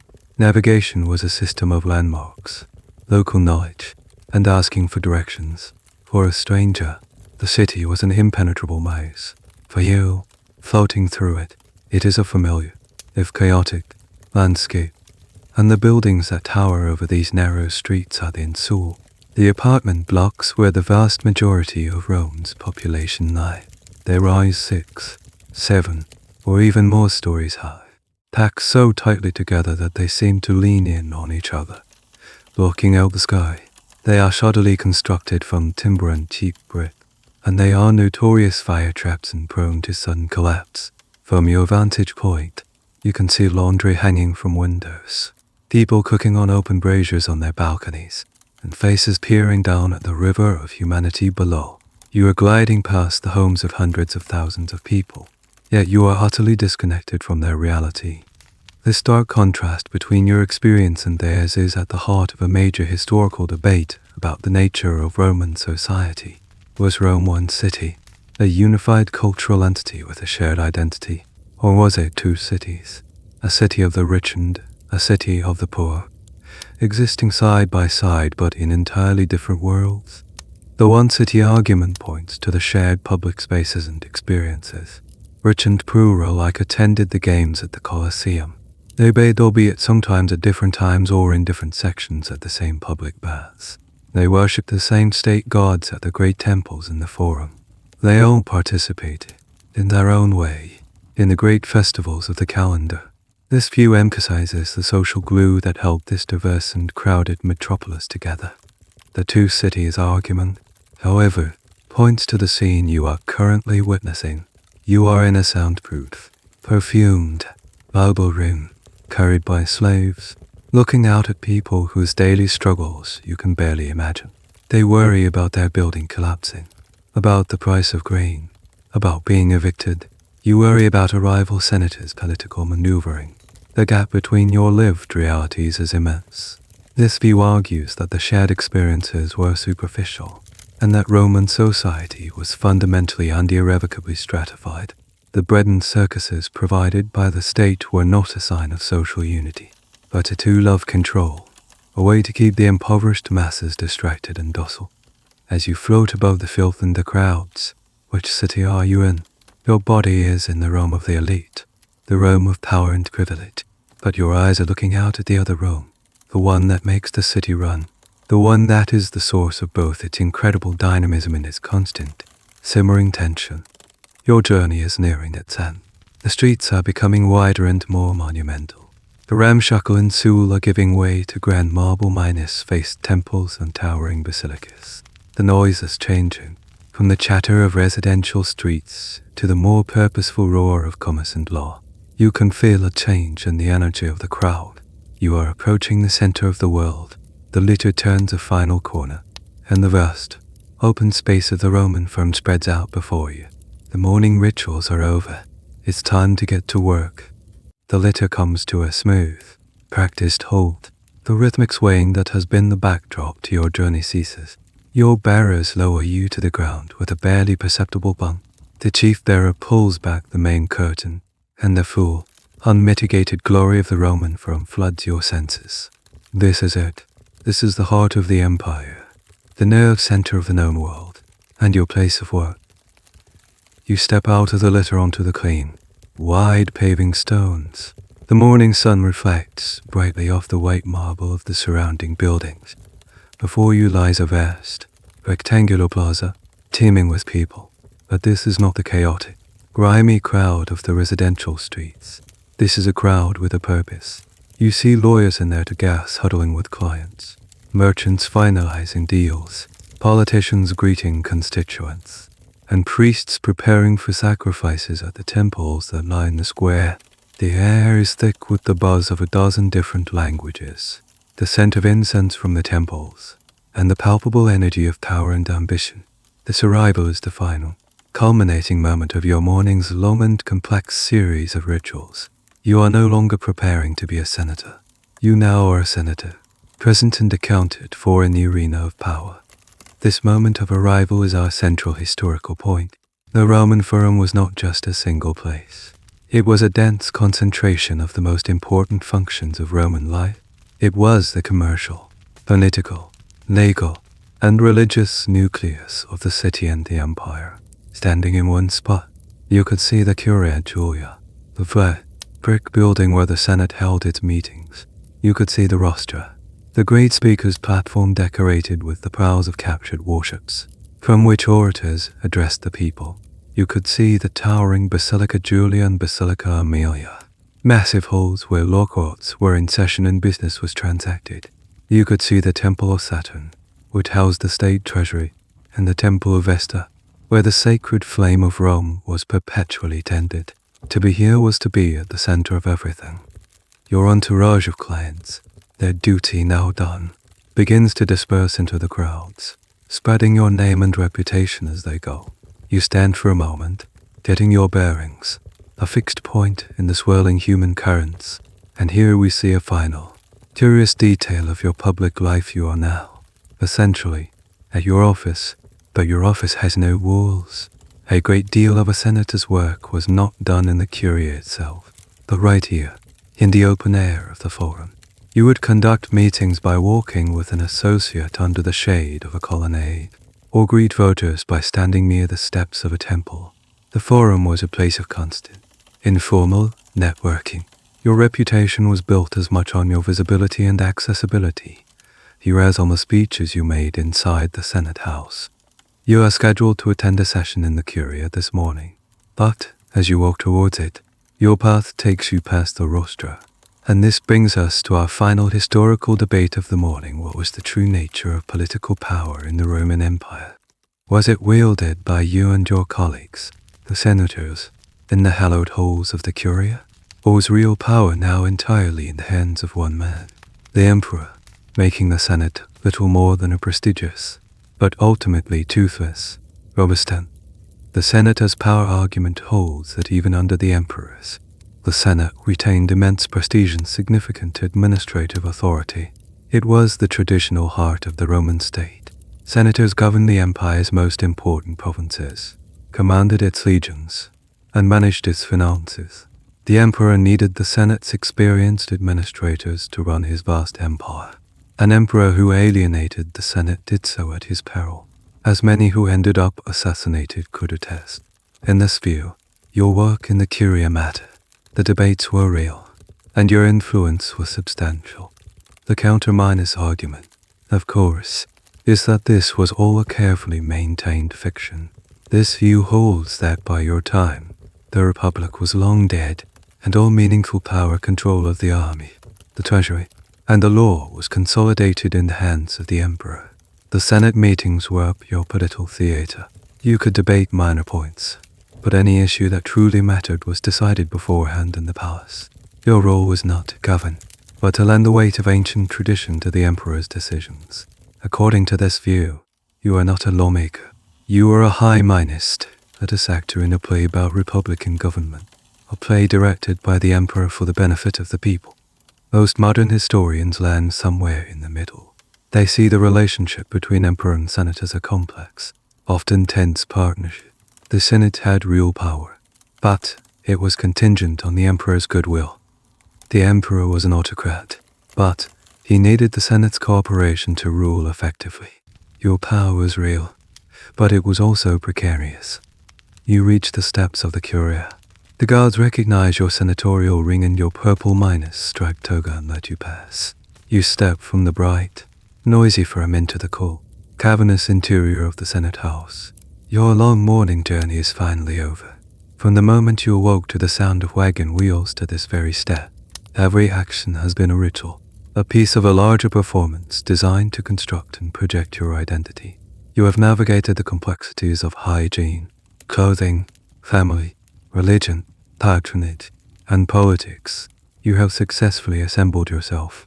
Now, you find your seat, ready for the real business of the day to begin.